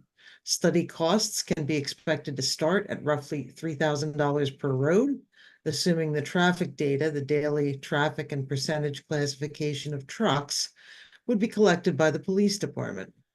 The department currently has equipment to capture volume data, but may need an equipment upgrade to classify vehicles. If so, that upgrade would be about $4,300. If the issues to be considered include the ability to carry load, additional study costs might include coring the road to evaluate the pavement structure or structural analysis of an existing bridge or culvert. If a road is truck restricted, local traffic and deliveries still must be permitted to use the street, and a suitable alternate route must be identified for all other trucks. Where a weight restriction is posted, enforcement requires specialized scale equipment and additional officer certifications. Moving on, an update on Arcadia Station. That project is substantially complete and approaching the project closeout and dedication. Farmview Estates, a pre-construction meeting is scheduled this week, so that project's about to get underway. Next is the Springmount Road Sidewalk Project, a soft dig or a vacuum excavation to identify utility depths was completed, and that information has been added to the design plans. So preparation of bid documents is currently underway. I'll be approaching the board very soon to request authorization to put the project out for bid. Zieglerville Road drainage work has been substantially completed and the storm sewer is operational. Remaining items include restoration of a mulch garden bed and repaving the end of one driveway, which I believe was underway today. The Sandbrick subdivision, plans for installation of a trench drain across the Lot 2 driveway were approved in May. But in June, I received an email from the engineer that they are now investigating and costing out use of a pipe instead. I have not received any revised plans regarding that. And 36 Smith Road, the stormwater BMP was installed. Unfortunately, they forgot to call us for inspection, so we're trying to work that out right now. And at 46 Kratz Road, a pre-construction meeting was held in June, and site work is about to start. So those are the projects with new information, and I'd be happy to answer any questions the board might have at this time. Thank you, Carol. Any questions from the board? Yeah, this is Chuck. Carol, you mentioned the Sandbrick, it sounds like what they're considering taking a different design approach. Is that correct? Yeah, so as I said, I approved a plan that their engineer prepared with a trench drain back on May 8th. On June 15th, I got a call about doing a pipe instead. I haven't heard anything further, so unfortunately, that's all I can report is what I know. Okay, but either way, they're still committed to having these improvements done by, I forget when was it, end of August or end of September, I something think like that. August 30th. Yeah. Yep. Thank you.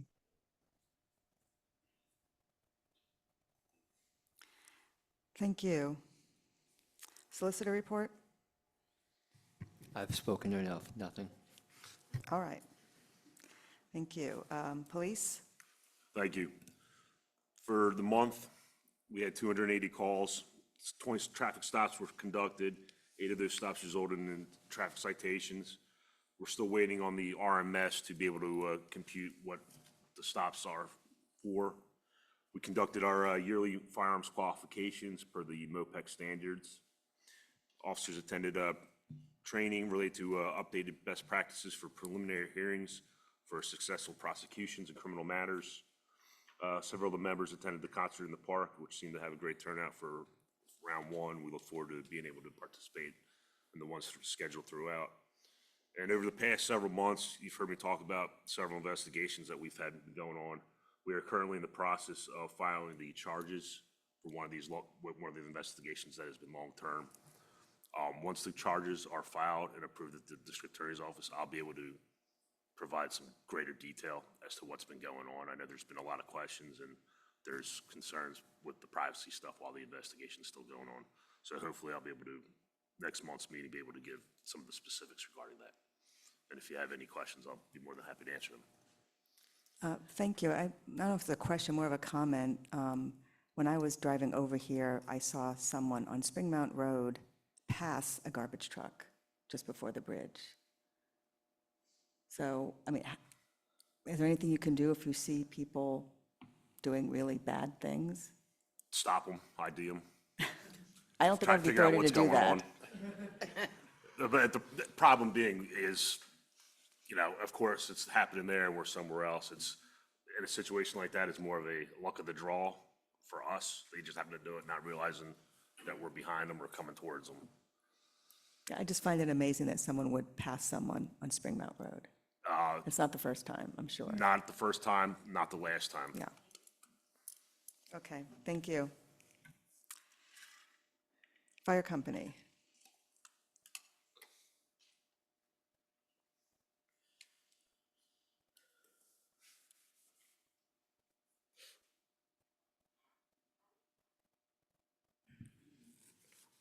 All right, Scott Angsted, the fire chief. For the month of June, we had a total of 22, was it 21 calls, actually? We had a variety of fire, building fire, cooking fire, outside rubbish, motor vehicle, accident with injuries, high-angle rescue, power lines, malicious, 2 malicious calls, CO detector activations, and one that comes over a special type. 11 were in Lower Frederick. The total for the rest was 5 different municipalities. As far as training goes, members did a bus rescue course. We did wildland firefighting and live burn at Abington's training center. Rope haul system, which we use for the high angle rescue and other types of rescues. And we also did a tanker rural water supply class. We have past events. We did a kayak raffle that went over very well, and we actually just got done doing a smoker raffle, which we do on our Facebook page, and that went over very well, actually. Total time for calls for the month was 41 hours and 21 minutes. Year to date, we're at 119 calls with 317 hours and 32 minutes. As far as our basic other stuff, administrative, training hours, meeting hours, fundraising hours, community events, we're at a total of 273 hours. And last thing is total of activities for our volunteers is 1,675 hours. Upcoming events are, we have the Folk Festival Pancake Breakfast in August, and we have a coach purse raffle that will be probably our next one. And then Steak Night is August 3rd. Any other questions for anybody? I had a question from a resident. If someone sees someone burning trash that includes things like plastic that should not be burned, should they call code enforcement or should they call the fire department? Call the fire department, yeah. Okay, even if it's being contained, just burning it. They which is still, legally- they still shouldn't be doing that. It's basically just yard waste, trees, branches, leaves, that type of thing. Even lumber really shouldn't be burned, and people have burnt pressure treated lumber before too, basically. So I think we currently are still in a burn ban, and we had an incident over last week where somebody was burning, and we're probably going to prosecute or fine them, basically. So that's a fire marshal's job. A fire company was out on it too. So. Okay, thank you. Yep. Anybody else? Yes. Pam Wright, 114 Gerloff Road. Just a question. If we see someone, now we have the fire ban right now, if we see someone burning in their yard, how do we contact you best? Yeah. The chief of police they're technically, what would you call that? Best bet is to call 911. Right. We're gonna come, we're gonna determine what's going on. If we need the fire department, we're gonna call them. With reference to the incident you guys had over the weekend, I've already talked to the fire marshal. The citation's gonna be filed here sometime. I got to file tomorrow. So, and there's no open burn whatsoever going on. Best bet is just call 911, and then we. I didn't know if it rose to the level of emergency call, and I didn't want to do that if it was another. Nah, call 911. It's the best option. Usually what they will do is do an officer's investigation, so it'll go out to all 7 of our officers, and we'll go out and decide whether we need an engine out to put it out. If the residents are able to do it, then, and we'll take pictures so we can do anything, and keep track or record of it, basically, so. Thank you. All right. Thank you. Thank you. Do we have an ambulance report? Actually, we have 2. We have May, and I did get June today, which is why that's in your packet tonight. So for the month of May, they did, the Plymouth ambulance had 13 calls in Lower Frederick and 69 total in their primary coverage area. They did mutual aid outside primary coverage area. They had 68. For the month of June, they had 20 total calls in Lower Frederick. Their year-to-date total in Lower Frederick is 92. In their primary coverage area, they had 100, and their total year-to-date is 397. And outside their primary coverage area, they did 79 in the month of June, and they've done a total of 313. Thank you. Public Works? All right, so Public Works in the month of June, they had 5 sump pump sewer inspections for UNOs. They've continued the mowing on the township properties. They've started the roadside mowing, swept roads that were chip sealed, replaced stormwater pipes on Alexander Drive, filled the gators for trees at Cuddy Park.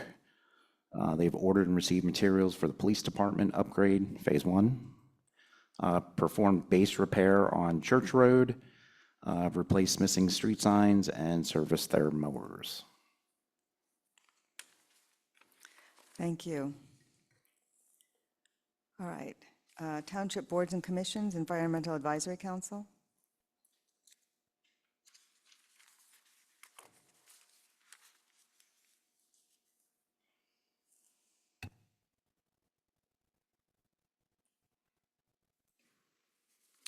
Okay, the EAC met on June 10th, and we welcomed Seth Carey, our newly appointed member. You have a soft voice anyway. Can you either speak up or get closer to the mic? Okay, sorry. Thank you. The Green Energy Committee reported that 2 EAC members had PICO energy audits completed. In the audit, information was provided about increasing energy efficiency, such as sealing your house to prevent cold air infiltration, and they pointed out areas that you normally might not have considered. They also provided and installed LED light bulbs to replace incandescent and fluorescent bulbs, and provided smart power strips. The audits cost $49, but if you sign up at an energy fair, such as the one that was discussed last month, it's often free. The Stormwater Committee is continuing to work with the Perkins Watershed Conservancy on conducting an educational program to explain to residents the type, function, and importance of maintaining stormwater BMPs. The committee did a walkthrough of an old BMP with a rep from the PWC, which turned out to be in pretty good shape, but some areas were pointed out where maintenance could be helpful. And we hope to hold a public session at some point in the future. The Outdoor Lighting Committee discussed the Birdtown Light Pollution webinar that some members attended. Information and resources were provided that will be useful for future outreach.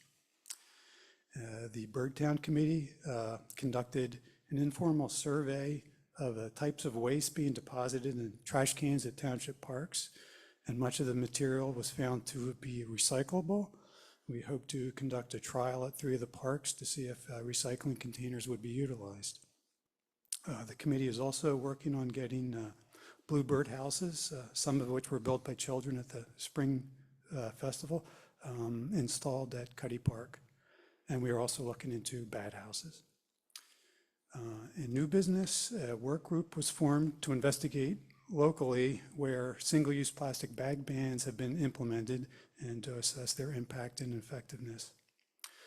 We are also discussing ways to recognize and publicize properties that have actively been improved to enhance natural habitat and thereby encourage others to also do so. This month's Did You Know is a link to an article that breaks down typical household electricity usage. It referenced one study that found that for most households, about 35% of their electricity is wasted by vampire appliances.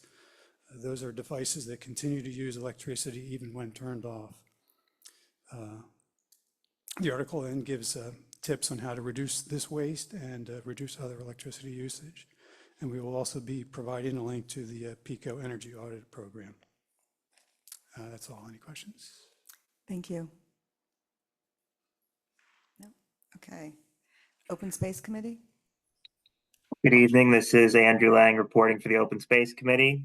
The committee met on June 12th.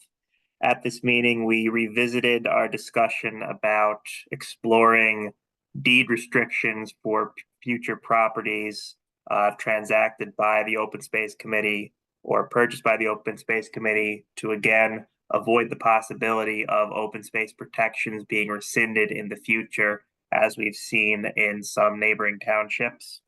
The discussion then moved to the news that the county has released updated planning maps from the county planning department, and we began efforts to incorporate these changes into our own planning materials and the maps that we reference, along with various property maps that we consult. After this, the committee moved into executive session to discuss related property matters. Short report this month. That's all I have for now. Thank you. Park and Recreation Board?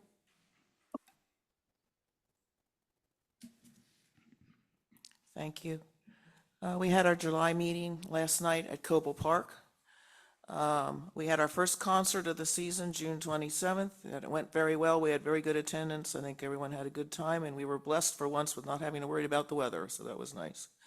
We also had our first Stories in the Park at Coble, also on June 27th, with fairly good attendance, but just a few people.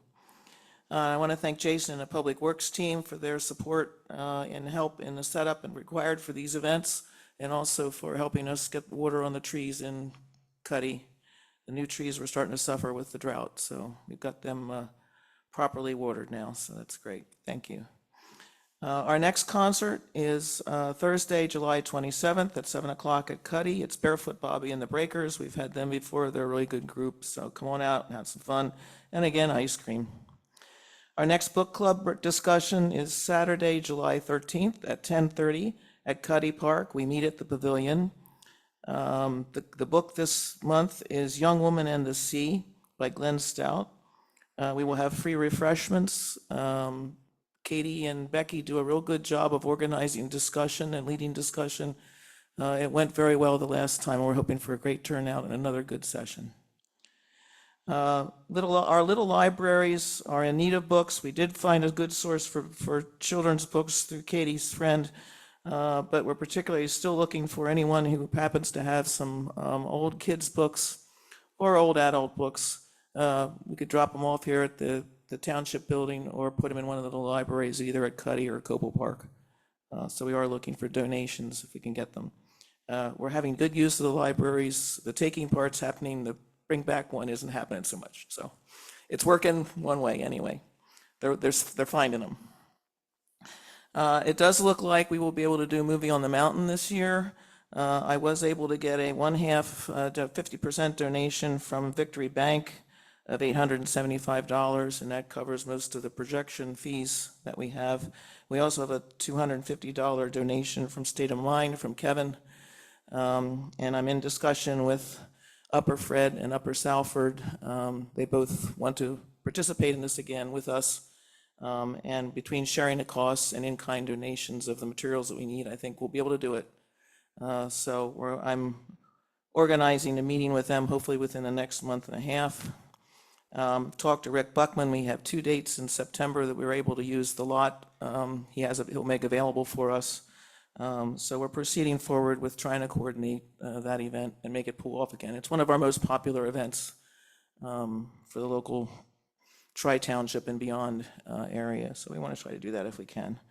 And that's basically all I have tonight. Any questions? Thank you. Thank you. Planning Commission?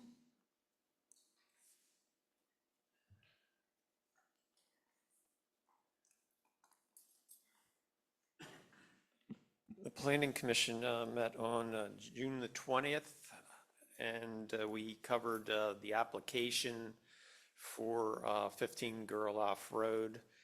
It would be redundant to go through the specifics of that again, but we did approve or recommend the approval of the request for that. The applicant had addressed our concerns at that time. Obviously, the board has brought up some additional concerns, but we were able to feel comfortable with making a recommendation to have that request approved. We then entered, once that was accomplished as an official act, we entered a request by the applicant for consideration for a trail easement. The applicant expressed to us at that time he wasn't ready to make a decision on that, but he was interested in thinking about it. He provided us with the contact information, And, that is how we left the meeting. We had no report from the Central Perkiomen Valley Regional Planning Commission, other than Jason provided us with some information about the upcoming Landis project and when various municipalities involved with that project would be entertaining, plan reviews. So we got that information and squirreled it away. And the final item on our agenda was a review of a updated version of our connections map, which our community planner from the Montgomery County Planning Commission, John Mikolos, had provided to us. We made some recommendations to further improve that. We suggested that that plan be, or that map be provided to the Board of Supervisors and to the Open Space Committee for their input and our chance to look at it one more time before recommending that the Board of Supervisors adopt that as an official, not an official map, but a township usable document. So that was the extent of our June the 20th meeting. If anyone has any questions, I'd be happy to answer them. Thank you. All right, that brings us to the business portion. The first item is the award of bid to the Zieglerville Road Base Repair, funding and project discussion.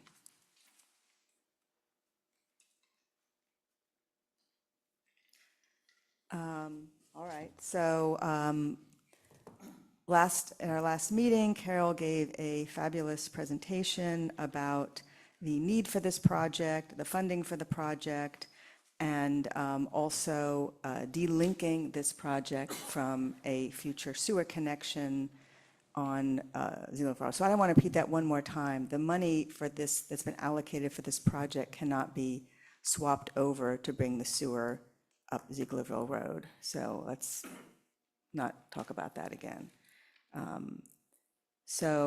What we need to do today is we need to make a decision, and we need to let the bidders know what that decision is. We told them we were going to delay the decision till this date, so that is what our business is for today. But I'm just going to kick this off, and we have our fire company here, and we have our police here. I'm just interested in knowing, what would your interest be in seeing this road paved sooner rather than later? That is, are there any impediments to your doing business by having the road in this condition? I know for the police aspect of it, we have to drive with extra caution when we're traveling there because of some of the potholes and stuff that have developed. As to whether a decision to pave, that's not my decision, but I know driving through, whether we're going at emergency speed or just traveling, patrolling, obviously have to take some due caution with some of the potholes.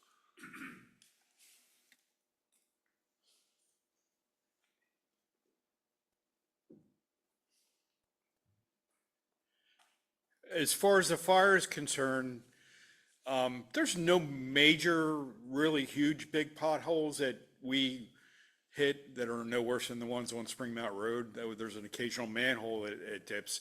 The fire trucks eat that stuff up pretty easily, actually. Our biggest concern is the crosswalk at Schwenk Road. We know about it, but neighboring companies coming in, if there's a call, one of them found out, not the hard way, but it was a pretty good, jump basically for the truck when they went over. But besides that, nothing's outstandingly bad as far as the big trucks are concerned, so. Thank you. So do you think the signage needs to be improved? No.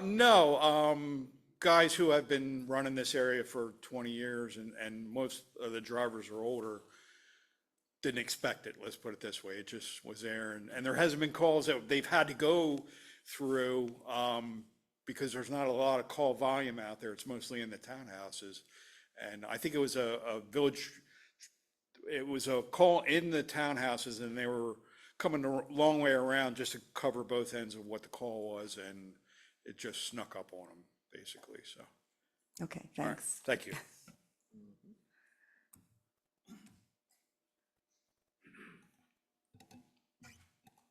I'll gladly start the conversation. So I was not at the last meeting, but I was able to watch the recording and saw the presentation. So I have some points, some I think are facts, and then some questions. So going through again, we don't have to go through the whole history, but this has been a topic for many years, so we understand there's issues with this road. So Carol went through, gave the presentation, two different options. And my computer just went to sleep. Okay, so what we're talking about right now is the base repair, and then future years coming back with the pave and mill, or mill and pave rather. So just going through from a financial standpoint, we've already put this out to bid. We've spent about $7,000. If we would do it again in the future, we don't get that money back. That's wasted. Potential savings if we would bid it earlier in the year, in the winter, it seems like from what I've heard over the years is we've bid this one pretty late from a getting the best bang for our buck. But I do understand that the bid we got, the low bid we got was a pretty good bid, even considering the timing. Also, ARPA funds have been discussed to use for this project. Have asked, and I think I have confirmation that if we were not to do this project this year, that we would be able to spend those ARPA funds, but we need to act on that pretty quickly to make sure that's possible.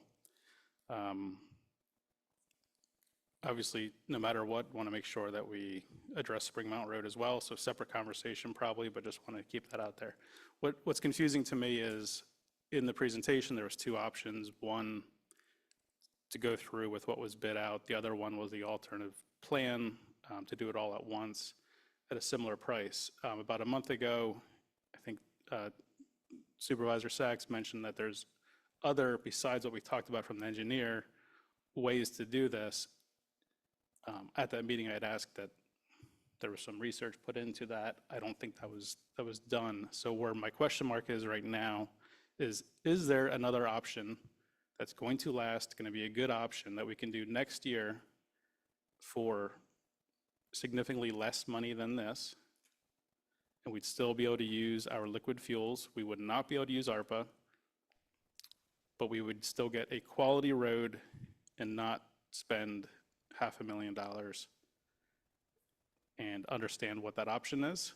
If it sounds like we can talk about an option, there's a potential option. I don't want to think there's a potential, say no to this tonight, and then find out that that option isn't quite a good option for us to pursue for this road. I'm on the fence as of right now. I'm just curious if there is an actual option to do this more cost effective than $250,000 now and about $250,000 next year.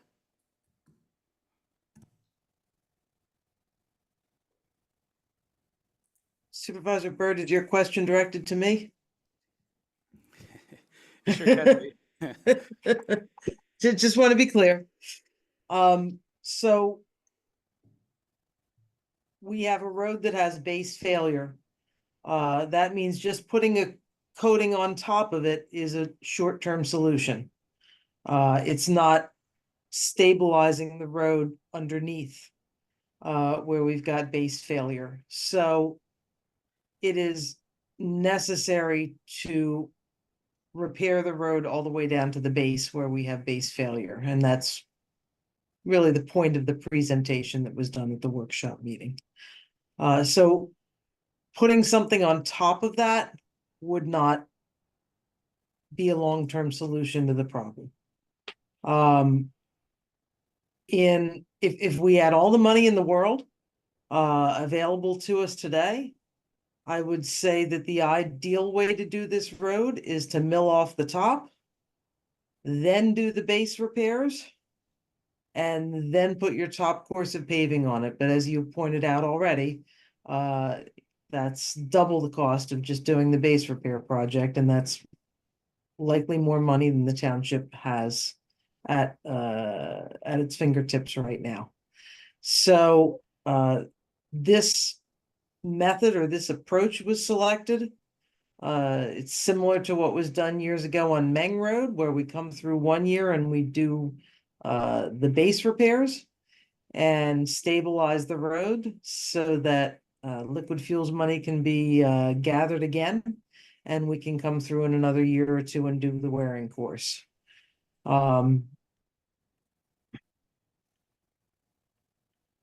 Not sure where else to go from there. Okay, so in your presentation, obviously, it was your opinion that this is the way to approach this. Again, putting it out there, as of right now, there's been no, at the last meeting that I attended, so it was a month ago, I believe Supervisor Sachs mentioned there's other local townships approaching, I believe, a similar situation in a different way. I thought I implied for a discussion to happen to see if that was viable, but maybe that's what the alternative plan that you have in the presentation is, but am I to assume that further discussions have not happened with discussions about what's happening in other townships? My recollection, and please correct me if I'm wrong, my recollection is that at the meeting a month ago, there was some conversation about putting a scratch coat on the top of the pavement and then coming back and fully constructing the road at a later date. And that was somewhat addressed in my presentation. That would be a sort of a Band-Aid on top of things and not a long-term fix. So when you come back, you're gonna have to come back and properly repair that road. And it's certainly possible that you're gonna have further base repair issues by the time you come back to do that. So I think that's a tactic to delay this work. But I don't think it eliminates the ultimate need for this work. As far as other options, one of the things we did look at was in-place recycling. Because given the scope of work here, it seemed like that might be a viable solution for this project. But when we investigated the relative costs, we determined it was not. And I believe the board's had a couple of documents on that already to explain that. Okay, so at this time, what was bid is the only engineered or only option that will work for this roadway. It is the option I am recommending at this time. Yeah. Does anyone else have anything I'm missing about alternative options besides what was in this, or ideas? Yeah, I mean, my concern about the Band-Aid solution is you spend $50,000 or $60,000, and then you still have to spend another $250,000 to fix it. So we're just spending money to delay the inevitable. I mean, we have the money this year. We've put money into the engineering. We've put money into the bid. We've got, I think, a really good bid that we have the money set aside for. We don't have to dip into any other funds to pay for this. I mean, my concern is that what we have is a project that will work and solve our problem. And if we decide to roll the dice, sometimes when you roll the dice, you win, and sometimes when you roll the dice, you lose. So next year, we don't know what it'll cost next year. We don't know how much more damage this road will have next year. We don't know where we're going to get the extra money next year. We don't know if we can use the ARPA funds next year. I'm just concerned there's too many what-ifs for delaying. We have a project that is ready to go, and we have the money to pay for it, and we've established the need to pave the road. So again, my concern is waiting is risky and potentially a lot more expensive, and I am not willing to try and figure out where we're going to get that extra money out of our budget in future years. In reference to the ARPA, the extra money is in Well, reference to in ARPA? reference to the ARPA, in reference to the fact that there might be more damage every year we delay, Okay. inflation, we hope there won't be inflation, we don't know, it's been bad the last couple years. It's a roll of the dice. And I'm only speaking for myself, but I'm not willing to wait. Yeah, I guess just to, when it's my wallet, I'll take risks. But when it's not my wallet and it's everybody's wallet, taxpayers' wallet, if I know what the costs are, and I can honestly tell you, and I've made the mistake saying 5.5 years, 4.5 years of doing this job.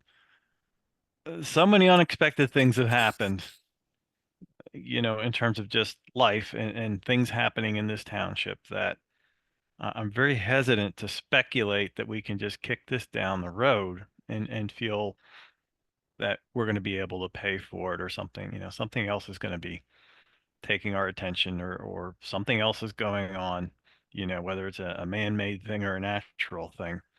Um, and again, this is a base repair. So anything you put on top of it, if you don't repair the base, you don't repair the foundation of the house, you're going to have to eventually repair that foundation. The only way to get at it is to remove the things that are on top of it. So, to me, again, it's a matter of we know what it's going to cost. We can apply as much as $80,000 of the ARPA money toward this project, if I'm remembering the numbers right. And that money won't be there if we kick this to next year or some point in the future. Yeah, I think those are all good points. Going back to the numbers and the budgeting, if I recall, the estimated was less than half of, less than half of what I think we're talking about now. So I'm still just trying to get to the numbers part of this. Terry, I'm not going to put you on the spot, but I'm going to ask you if you wouldn't mind giving your professional opinion on some of these items, and maybe even if bid in January or February, what would we be looking at from a savings if we were to wait another year? Okay, what was this now? Just in general, from if we said, okay, we spent the ARPA money somewhere else, we still have to do this. I don't think anyone's going to leave tonight, no matter what the decision is, saying we don't have to do something there. It's a horrible road. If we were to wait to do the exact same scope, base repair, next year, do you think, again speculating, would there be a savings in the bidding process more than 10 to 15,000 to kind of cover what we're going to lose in our already I'm going to paying? be honest with you, there won't be a savings. Okay. No, next year there won't be. Okay. Because you never know where the fuel's going to go. Right. And then again, I got to tell you, you don't know. You don't know who's going to be in office. Fuel could come down, and you might save a lot of money. It's a 50-50 gamble on that. Okay. The only reason why I'm looking at it the other way is because you don't have any sewer down there yet, and I really think you ought to push sewer. It's been many, many years waiting for sewer down there, and there's more systems failing down there. So you go and you do all this space repair work, and you dig it up again to put sewer in. No matter how you do it, you're going to dig it up. If it's grinder pumps or whatever. So that's not, I don't think that's a conversation we should have tonight, but I think let's just stick to the topic at hand. So without that, so sewers aside, is base repair what you would say is a necessary attack that first? Base repairs, yes, you need a base repair on there, without a doubt. Yeah. And Carol's picked out all the bad spots that have to be milled out and based in. There's a lot of work there. And 5 inches, and then not only that, she wants to put it in 2 lifts. So in a way, you're gonna have to close that road because you got spots in the middle, you got spots on the right side, left side, at sections, okay, to do that right. Like, you'd never be able to get anybody through if you start down there at 29 and work your way up over the hill. Which, wouldn't be a problem of running them around the block there. Okay. So whether we do it. And the worst section is from Zieglersville to the top of the hill, the townhouses. Yeah. That is the worst section. So regardless if we do it this year or in 2 years from now, it's the base repair that we're talking about here that's engineered has to happen before we worry about the surface we're driving on. If we don't repair the base, it's never going to get better. It's true. You got to repair the base on some of that where the water's running and had, you know, it's cracked. It's just that I'm looking at further things and other things you got to do there. Yeah. I mean, it's a lot of money to be spent. I'm not saying don't do it. I'm just trying to Yeah. save some money until we could, you know, build up more money. Okay. I mean, you know, the people would be up in arms if you up taxes again next year.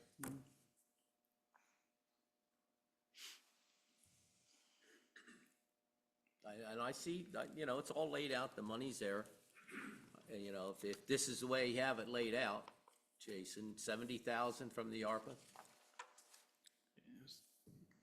I did rework the numbers. Okay. So what I came up with, accounting for the projects that have either been started or I added the generator upgrade because we needed to do that for the township building. So I'm showing we have a total of 91,260 available.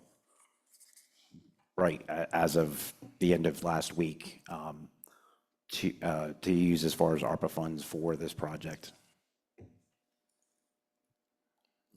So this project can be funded without taking anything from the general fund? Correct. And I would say, honestly, with that amount, if any additional, I would probably just take some out of the liquid fuels, leave the general fund, you can leave the general fund alone. But, you know, I think that's where the 15,000 that I recommended using the current available 91,000 from the ARPA fund and a portion from the liquid fuels. So that would either be liquid fuels or general fund, but the liquid fuels, it could take that. And Carol, I'm going to ask you a different question.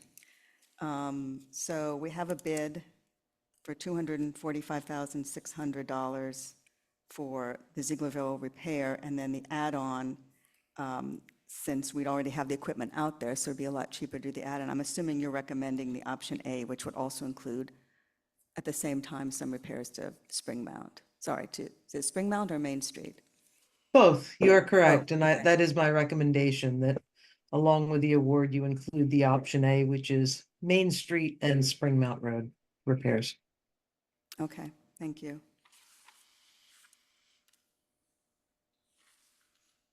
Are there any other questions or discussion from the board? So this option that's bid out, then in future years, maybe even next year, we would still have to mill and pave the entire roadway. Yes, so the road surface is quite aged. It's oxidized and it's cracked. Where it's just cracked on the surface, that's really not an urgent problem. That's not the thing that we're gonna try to fix right now. It's where the damage goes deeper that we're gonna fix with this iteration. And then the next project would be to mill off the top, which would take up the surface cracks. And then put a new wearing force layer on the top so that you have a stable road for many years to come. And that would all be liquid fuels, or could be liquid fuels. Yes. Okay, I mean, again, the combination of those two projects will exhaust most of our liquid fuels. But it sounds, unless I'm hearing otherwise, we have to repair the base no matter what. Yes. So Carol, I want to ask another question. I know we talked about 26, I can't remember the millimeters or centimeters, and 19, and something about the 19 meant we didn't necessarily have to do the paving immediately. We could maybe wait another year or two. Can you go over that part of the I conversation? can. We when the project was first going out to bid, we were citing the PennDOT spec for 25 millimeter base repair. And it was actually at Mr. Sachs' suggestion that we revisited the earlier idea of doing 19 millimeter base repair. or 19 millimeter repairs. And the reason being, that's a, a finer mix. So it's not as porous. It doesn't have as many openings in it as the 25 millimeter. The 19 millimeter is going to be less prone to damage by moisture and winter weather if it's left in place a year or two before we get back to doing the wearing course. The negative about the 19 millimeter is PennDOT has specifications about how thick you can place each layer of pavement. And it's really based on the stone size in the mix. And whereas you can go pretty thick with the 25 millimeter material, the 19 millimeter we are required to place in 2 lifts, theoretically to get adequate compaction.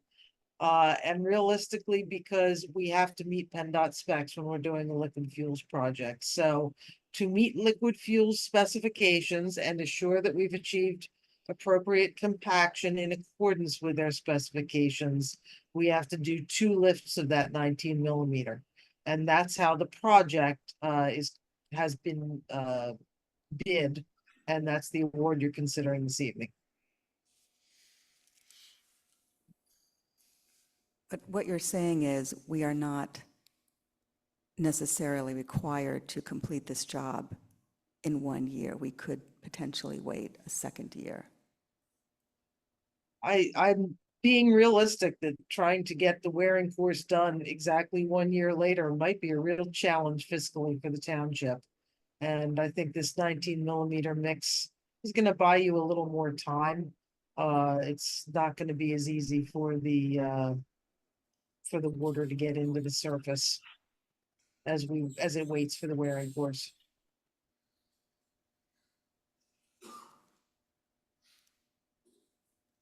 Carol, correct me if I'm wrong, but I thought at one point in the discussions, when we talked about using a 19 millimeter material,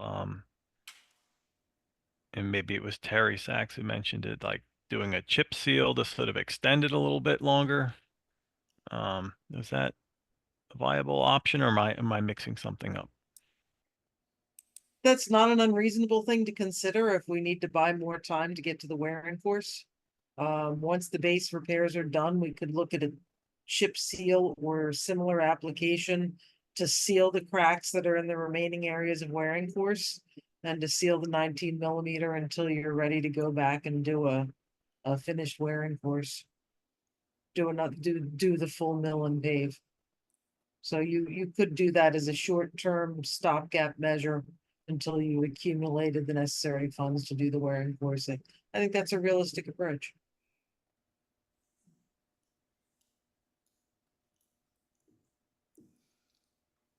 That would mean do all your base work that she's discussing this year, and then do an oil and chip just to preserve it. And you could go 2, 3, 4 years possibly with that. Am I correct, Carol? That's what you're discussing. Right, and while you build up your funds for the wearing course. I mean, as bad as that surface is, I doubt you want that to be your road for more than a few years. But that is a great way to buy us time on coming back and doing the wearing course. I totally agree.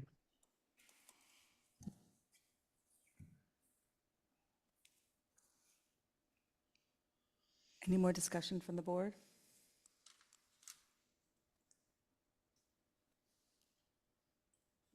Chuck, do you have anything else? Okay, go ahead, Bob.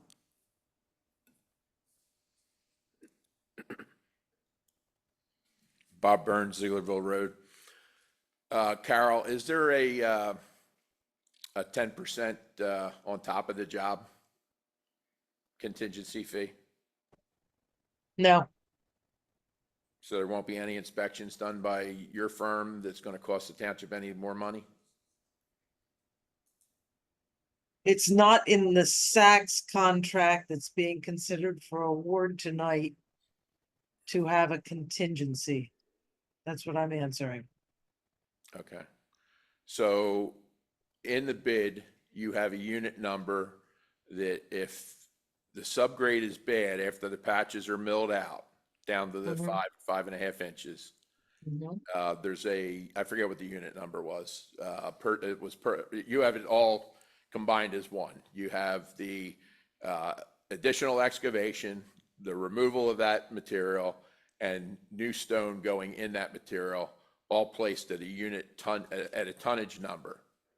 You talked about the road being 0.96 miles long. In your opinion, and I haven't heard anything about this whatsoever, have you given the board, or can you tell us tonight, what do you think the magnitude of unsuitable materials are going to be at that tonnage price? And what are we going to be looking at if we get into that? I know you don't have your magic ball and nobody else does either. If we had x-ray vision, we'd be able to tell you what's going on there. So this is a critical thing. At that tonnage price, and we put 2,000 ton or 5,000 ton or whatever it is, the price of the job is well past where we stand right now. So can you give the board an idea as to where some kind of estimate? I mean, what would 10% of the road be? If 10% of the patches that you have designed fail, and the subgrade would have to come out an additional 4 to 6 inches, how much is that going to cost the township? So, Mr. Burns, I don't know what's going to be under that road when we pull back the material. I don't. And that's why there is a line item in there to do stone base repair. It's my hope that we're not doing any stone base repair. But at the top of the hill where the road curves, where we're constantly putting in cold patch, I could see using a couple of tons of stone there. If the sub base is severely deteriorated and we have a stability question. I don't expect that as a problem throughout the road, because most of that pavement is, well, like we've said in our presentations, probably 30 years old. So where you don't have a stable, well, you don't have a substantial, some sort of stability in the base underneath, I think you'd have a lot more damage in those 3 decades. So I can't speak to the unknown. I just can't, but that's why there's a unit price in there to deal with it if something doesn't pass a proof rolling test. Correct. And you stated earlier at several meetings, including tonight, I believe you said that you had the cold place in recycling. They came out and they did test bores, and that the road has somewhere between 3 to 4 inches of asphalt and 4 inches of stone subbase. So really, and I think I had asked you this question before, not to put you on the spot or to come out with anything, but PennDOT does have a chart that tells you so many inches of stone equals this, so many inches of asphalt equals that, and when you combine those two together, that's going to give you a weight bearing capacity for load. Okay. Don't know if you looked into that or not, but let's change subject here a minute and ask Mr. Nelson, can the ARPA funds be used if the township wanted to go ahead and do patches on Springmount, Main Street, and let's say 10 patches on Zieglerville Road? Can the ARPA funds pay for that under the equipment bid that's already been bid this year?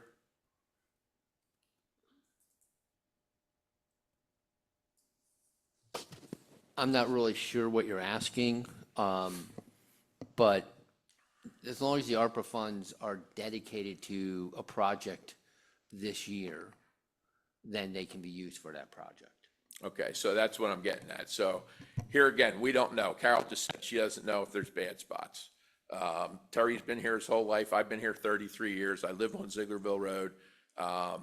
Believe me, there's not going to be a problem waiting a few years to figure this out, to figure out where we're coming up with the sewer money, where we're coming up with everything else. So as Scott, the fire chief, mentioned, yes, we have a problem at the crosswalk, okay?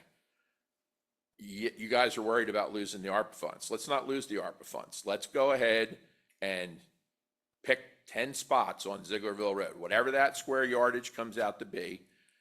Pick the worst spots and fix them entirely so that when this project does go out, that it's not a waste of time. They don't have to be done. When we come back next time, it'll be that many square yards less.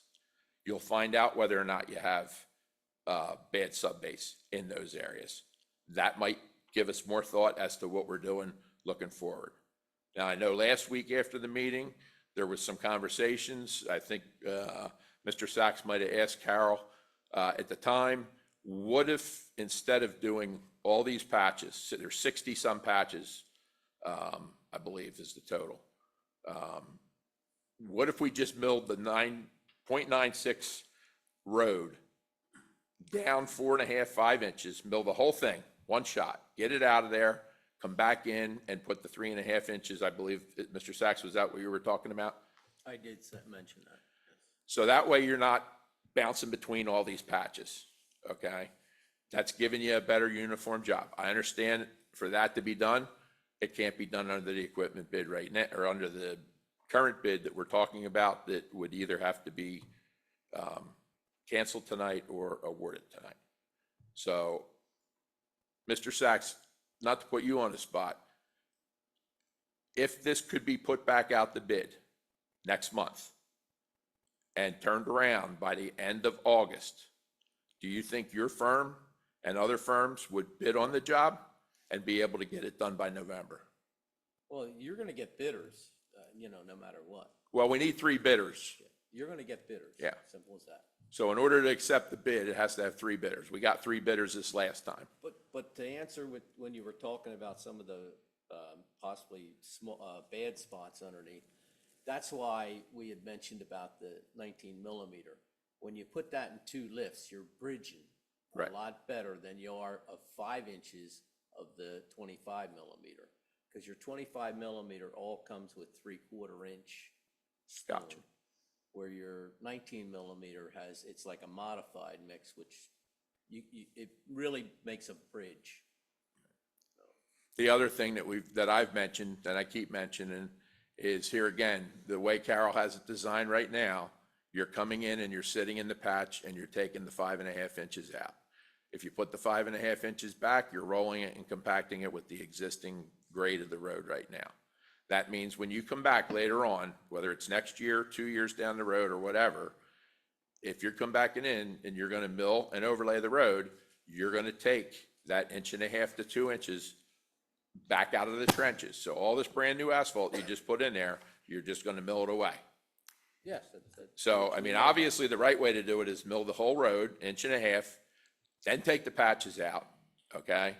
And May I make a request to draw this discussion to a close? I believe we've had this discussion numerous times now. we've got Thank new you. people, we've got new people in the building tonight. Hold on. We have heard all of this before.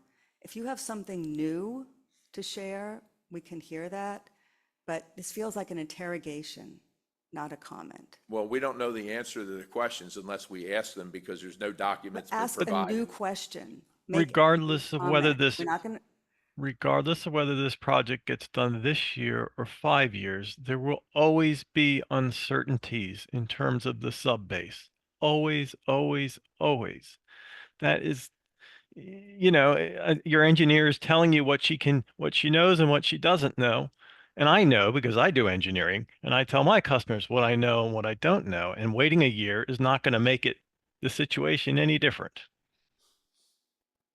Carol, can you tell me when we get to year 2 or whatever it is, when the overlay is done, will that include the 11-foot wide shoulder? Or are we just, when the overlay happens, is that going to remain the way it is? Honestly, Bob, that'll be evaluated at that time. What I tend to call the deceleration lanes are, to my knowledge, the pavement is newer than that's on the main cartway of Zieglerville Road. and it was chip sealed during the time that I've been here. So when it is time to look at resurfacing the road, we would evaluate the condition of those decel lanes at that time. I'm just not ready to make a definitive statement on that right now. Okay, thank you. Thank you. Go ahead.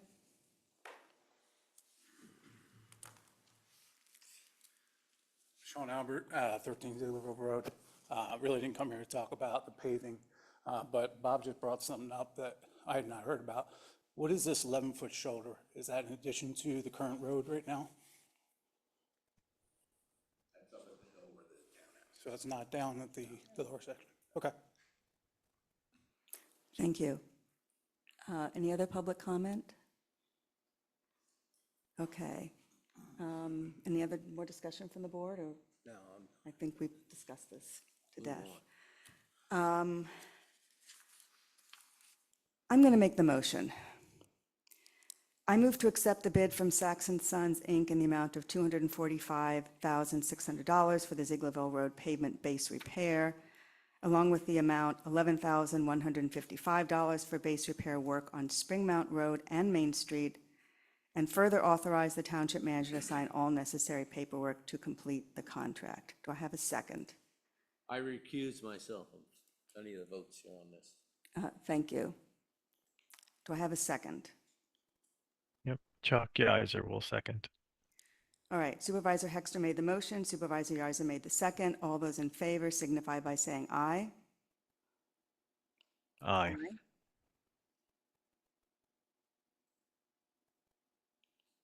Is that it? Oh, sorry, Chuck says yes. Yeah, I said yes. Oh, sorry, I didn't hear you. All opposed?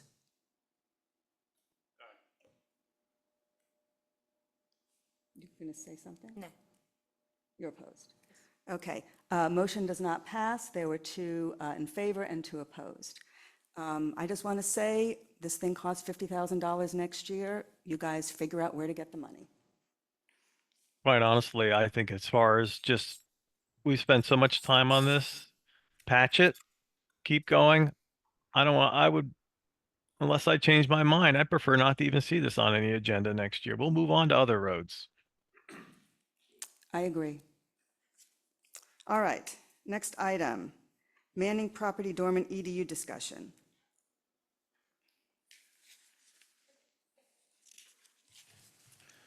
So what you have in front of you are the reworked calculations. And I did get confirmation that Peter is aligned with what is presented to you currently as far as total paid, taking the 60%, accounting for the time period where it was not paid, times it by 60%, and then also, since the dormant EDU policy was enacted at the beginning of January. So what we were looking at is based on that 60% formula, refund balance, the amount paid owed would be $15,133. The amount owed but not paid would be negative $3,250. So a refund balance of $11,883.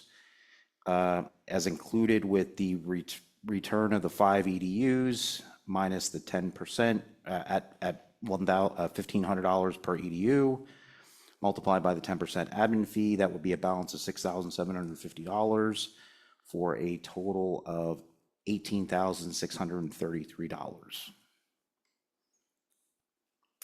Any discussion from the board? No? Would someone like to make a motion? I move to authorize a refund in the amount of $18,633 to the Marion J. Manning Living Trust for 5 dormant EDUs. Do I have a second? Thank you. Supervisor Halter made the motion. Supervisor Byrd made the second. All those in favor signify by saying aye. Aye. Aye. Aye.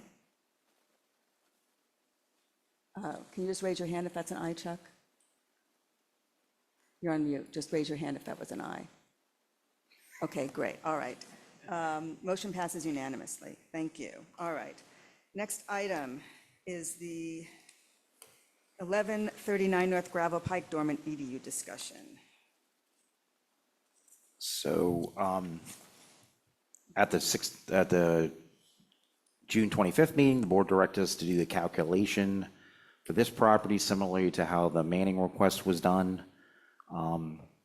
If the EDU was to be retained for this parcel, a true-up amount should be paid to keep it under the dormant EDU policy.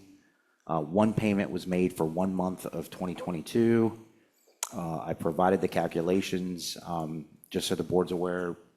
Peter did go through these calculations, and we are in agreement with what is presented to you.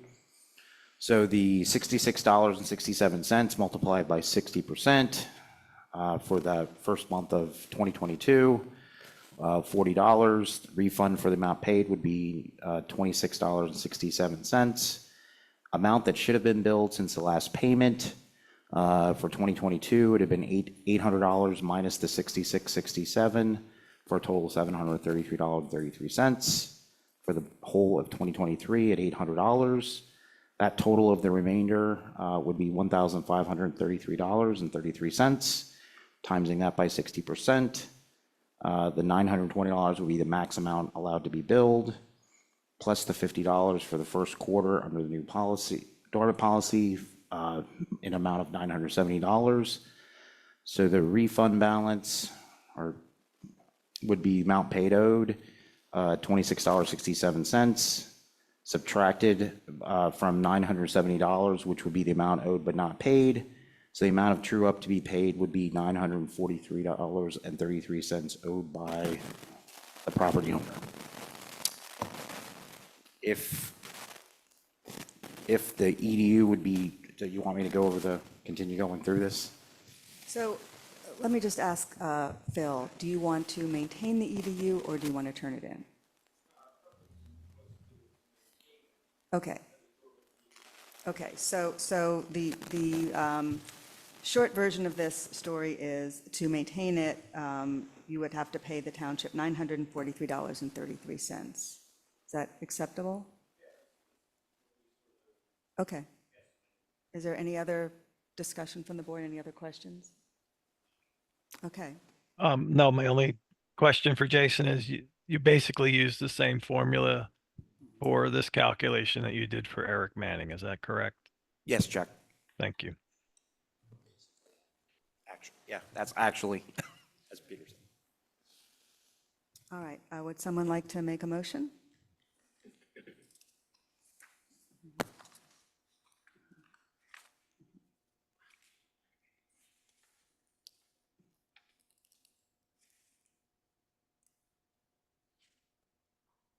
Do you want to table this? Does someone want to make a motion? What does the board want to do? I'll make the motion that we allow, Peter will obviously correct me if I'm wrong, we allow Mr. Smith to retain his EDU provided that he pays a true up for sewer rent not paid of $943.33. And he can retain his EDU. However, he is now subject to the current policy where he has to pay, what is it, 25% of the. At 25, so that's $50 a quarter. Right. Mm-hmm. I $50 would a just quarter. amend that to say that Mr. Smith has chosen to keep the EDU, therefore, this is what he needs to pay. It's his choice, not ours. That's all I'm trying to say. Okay. Okay, so then the motion. I'll make the motion acknowledging that Mr. Smith has chosen to retain his EDU and the true up is $943.33. How's that? All right, I will second. All those in favor signify by saying aye. Aye. Aye. Aye. Any opposed? Motion passes unanimously. All right, next item is appointment of building code enforcement and zoning officer, floodplain administrator. Is this going with the next item or are they separate items? I made them separate items just to keep it easy. So as the board is aware, we were notified on Friday, June 28th via email that Ryan Westner is no longer an employee of LTL Consultants. As we do during our annual reorg meeting, we appoint a representative along with the company as our building code enforcement / zoning officer and floodplain administrator. This would formally appoint Matt McGovern of LTL Consultants. Okay, so does anyone miss that? Our current code enforcement officer has moved on to another job. So we need to officially appoint a different individual at LTL to be our code enforcement officer. Is that MA or that should be MC? It's MA. Interesting, okay. Would someone like to make that motion? I move to appoint Matt McGovern and LTL Consultants as our building code enforcement, zoning officer, and floodplain administrator. Thank you. Do I have a second? I'll second. So Supervisor Halter made the motion, Supervisor Byrd made the second. All those in favor signify by saying aye. Aye. Aye. Aye. Aye. Any opposed? Motion passes unanimously. All right, the next item is review of code enforcement. So all I would be looking from the board is if they have an interest in us looking at other firms for our code enforcement, zoning officer, building code enforcement. And if that would be presented to the board at a later meeting. I'm fine with that. So you just want a consensus? A consensus would be fine. Yes, please. Yes, please. You okay with that? Yeah. Okay. Yep, okay, you got it. All right, next item, escrow release number 5, Loctite. So the township engineer received the escrow release request from Loctite LLC. This is a cash escrow that was deposited in the township's escrow fund on 3/16/2023 in the amount of $1,298,250.80. Easier. This escrow release would be escrow release number 5 for $259,560.50, leaving an escrow balance of $327,391.10. You have the certifications from Value Engineering along with the summary sheet. Any discussion from the board? Nope. Okay, do I have a motion then? I'm going to make it. I move to authorize release of escrow number 5 in the amount of $259,560.50, verified by Value Engineering memo dated June 27, 2024. Do I have a second? Second. Supervisor Hexter made the motion, Supervisor Byrd made the second. All those in favor signify by saying aye. Aye. Aye. Any opposed? Motion passes unanimously. All right. Moving along, zoning hearing board application, Lower Frederick Fire Company. Yes, sorry, guys, it's been a long night. So this application was received on June 5th, 2024. It is scheduled for next Monday, July 8th, 2024. You did previously review the application at the June 4th general session regarding the fire company's request for a waiver of the hearing fees. As a reminder, the Lower Frederick Fire Company is requesting a variance from the Lower Frederick Township Code Ordinance, Section 170-136.C1, to allow an LED digital sign in the township's R2 low-density district at 137 Spring Mount Road, further designated as Montgomery County Parcel 38-0002554-00-9. So what the board is to consider, if it has an opinion, no opinion, supports the application, does not support the application, has conditions, would like Peter to attend, or give a kind of a, or let the zoning hearing board do their thing. I'm going to not comment and let the hearing proceed.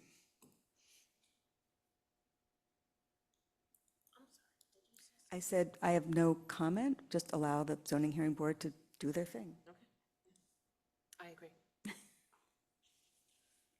No comment. Yep, that's fine. Neutral. Yep, we support the fire company, but in this case, we'll let it go to zoning. Okay, so the consensus is we are not going to provide any comment, and the zoning hearing board will do their job. All right.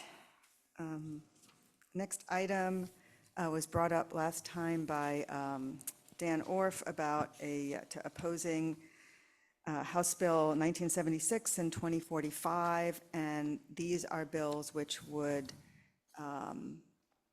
compel municipalities over, I don't know if they're both over 5,000, but would compel municipalities to allow for higher density housing in area zoned for, not all areas, but in some area zoned for single residential housing. So we have before us a proposed resolution. It is number 2024 R dash, what would It it will be? be 10 if the board Be was 10. chose to adopt. All right, any discussion from the board on this? It's pretty cut, I try to keep it cut and dry. I know you guys are just seeing it really now. Yeah, I mean, honestly, what I'm hearing, I don't think either of these are going anywhere. Yeah, I mean, 2405 didn't even get, it's not a bipartisan bill, and it didn't even get a unanimous one-side vote, even in the House, and so I think it's dead on arrival. But that's just my analysis of it.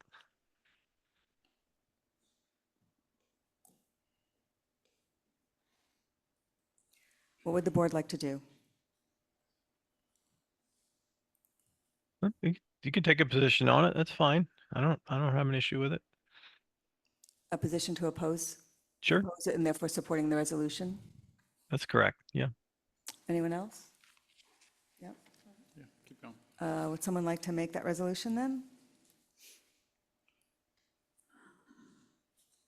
I do have a question. Where did you get the language for this? Ancient Chinese, no. I actually pulled, I believe it. I pulled some of the language off of some opposing letters and made it a resolution so that way it. Okay, so you had a decent template to follow along with. Yes, yeah, I didn't just, it didn't morph out of, it didn't pop out of nowhere. Thank you. But that's why I kept it simple to not. Sorry. Looks more like Peter drafted it, but anyway. All Well, right. thank you. Can I have a motion? Sure, I'll make the motion that the Board of Supervisors sign on to Resolution 2024 R-10, which is a resolution of the Board of Supervisors of Lower Frederick Township, Montgomery County, opposing the proposed Pennsylvania House Bills 1976 and 2045. Thank you. Do I have a second? I'll second.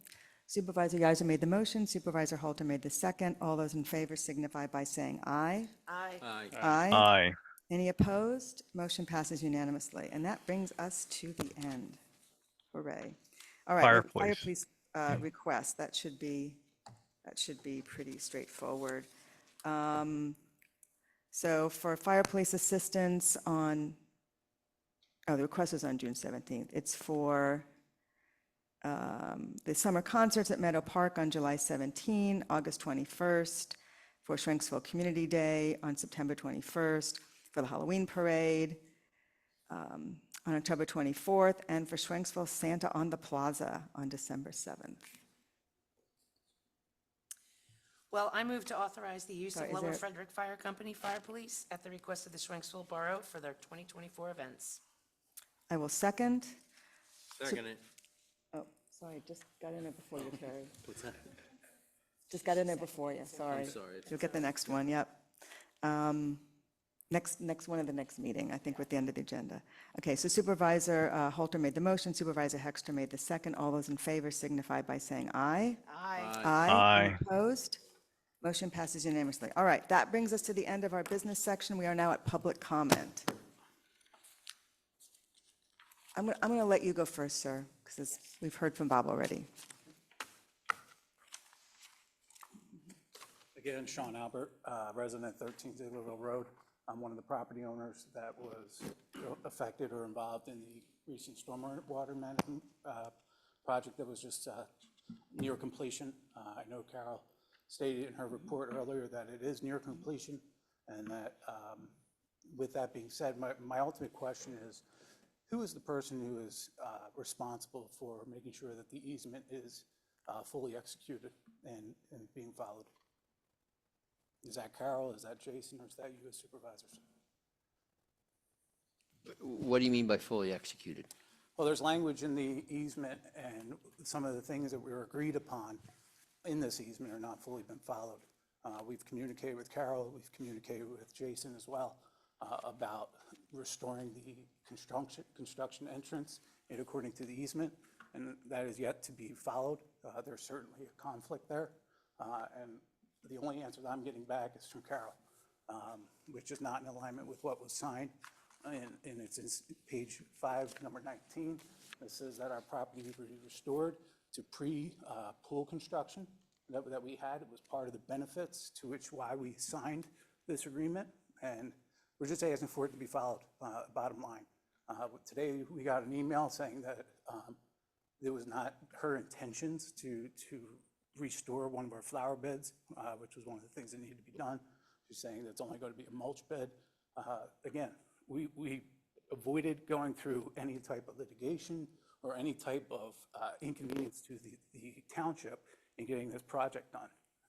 It's a simple ask. I'm not sure why there's conflict or why I'm not getting a response beyond Carol.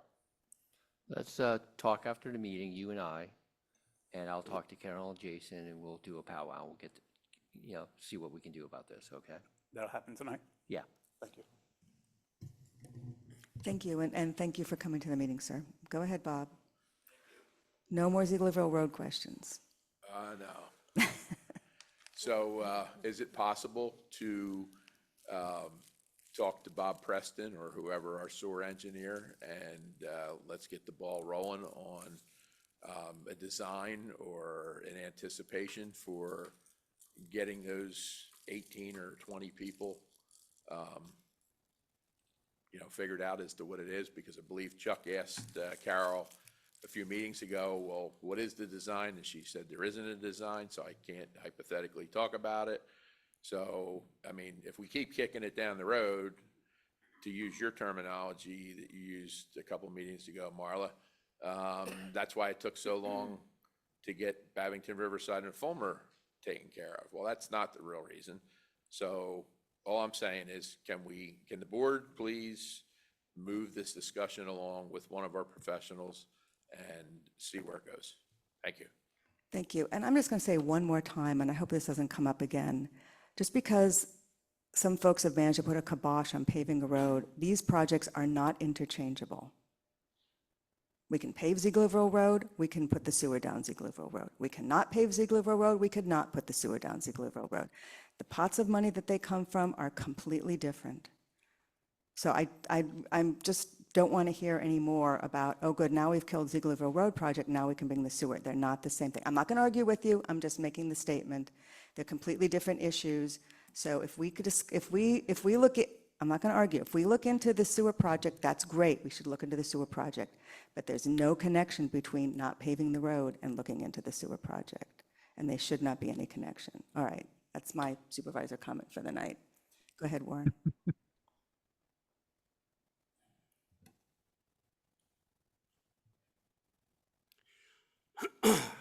Warren Jacobs, Fulmer Road.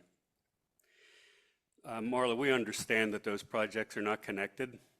We understand that they're not connected financially. I think what Bob's asking, and what I'd like to know too, and I think what a lot of other people would like to know, is do the supervisors have any intention of actually doing that sewer project? And if they do, it would be good to say so and maybe give a timeline or start the planning stage. Or else, if you're going to kick it down the road or ignore it, be honest with the people and let them know. Let them know that it's nowhere near in our future plans.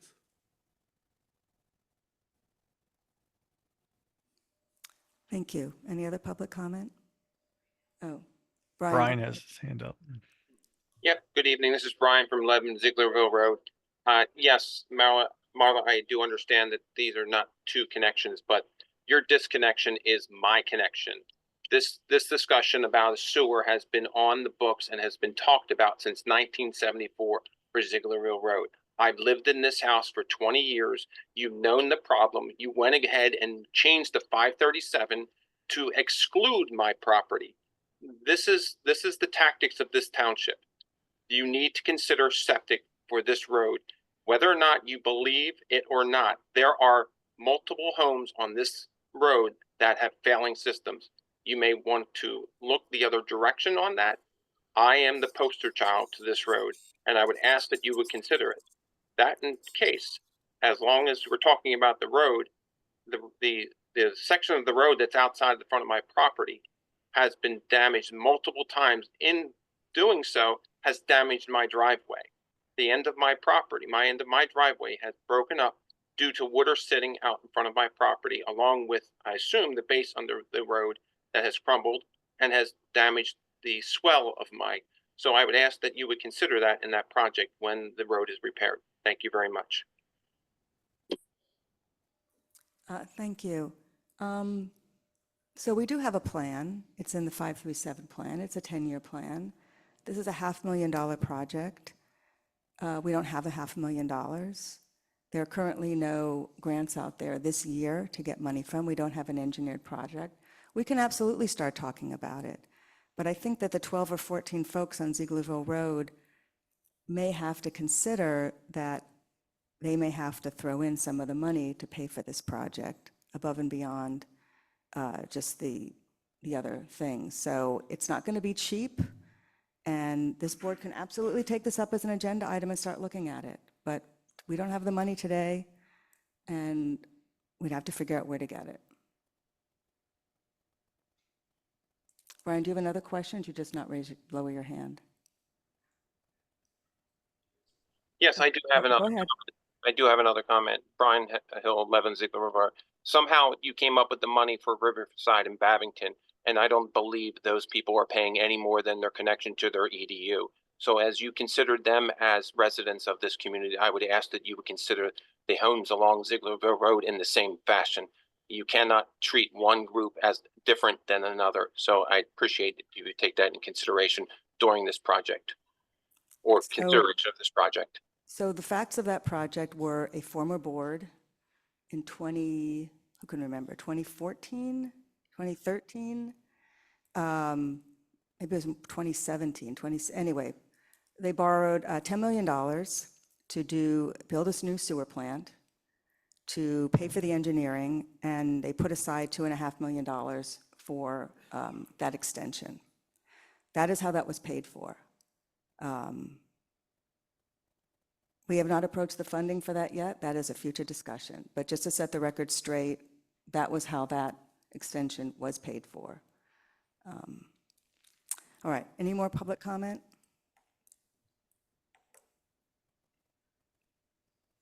Do we have any supervisor comment? Sure, I do. So similar to last year, at the township site, we had a blood drive in honor of Travis Ryder. It's going to come up again, the second annual, August 8th from 8 to 2. There's information on the website. It's on Facebook. There's probably a flyer in the lobby with a QR code. Please sign up. We're approaching this a little later than we did last year, so I really want to fill those spots, make it as successful as it was last year. So please sign up. August 8th, 8 to 2. Thank you. What day of the week is that, Terry? It is a Tuesday. Okay. It's a Thursday. Okay. Wait, is it still a Thursday? I stand corrected. It's a Thursday. It's a Thursday. We'll be at a board meeting on the Tuesday of that week. So I'll keep Any other my supervisor supervise. comment? I'll keep it short because I know we've been here. So I didn't run, never told people I was going to kick the can down the road. And I think hopefully my decision tonight and how I felt about Zieglerville Road is consistent with that approach. I've heard you all and I've talked to many of you, and I think the place to start with sewering Zieglerville Road is for the township to have Carol and Bob discuss it, start to come up with plans, right? We just got the 537 approval. It's only been a few months. So, you know, who's ever sitting there thinking we've been dragging it for years, but we just got approval for the 537 plan. It's only been a few months. So now's the time. let's spend some money, do some preliminary work, and give the board options. Because obviously, at some point, we're going to need to have a plan to move forward with it, and we should know what our options are. What are these plans going to cost? What is it? What are the impacts? People keep saying, "Oh, well, you can do this, you can't do that." I mean, I've certainly seen do directional drilling now in 2 different places in this township, and the impact on the road was very minimal. So, people say things like they know stuff for certain. They don't know. You won't know until you do the studies and start to figure it out. So let's spend a little money and start figuring it out. That's where you start. Thank you. Last call. Meeting's adjourned.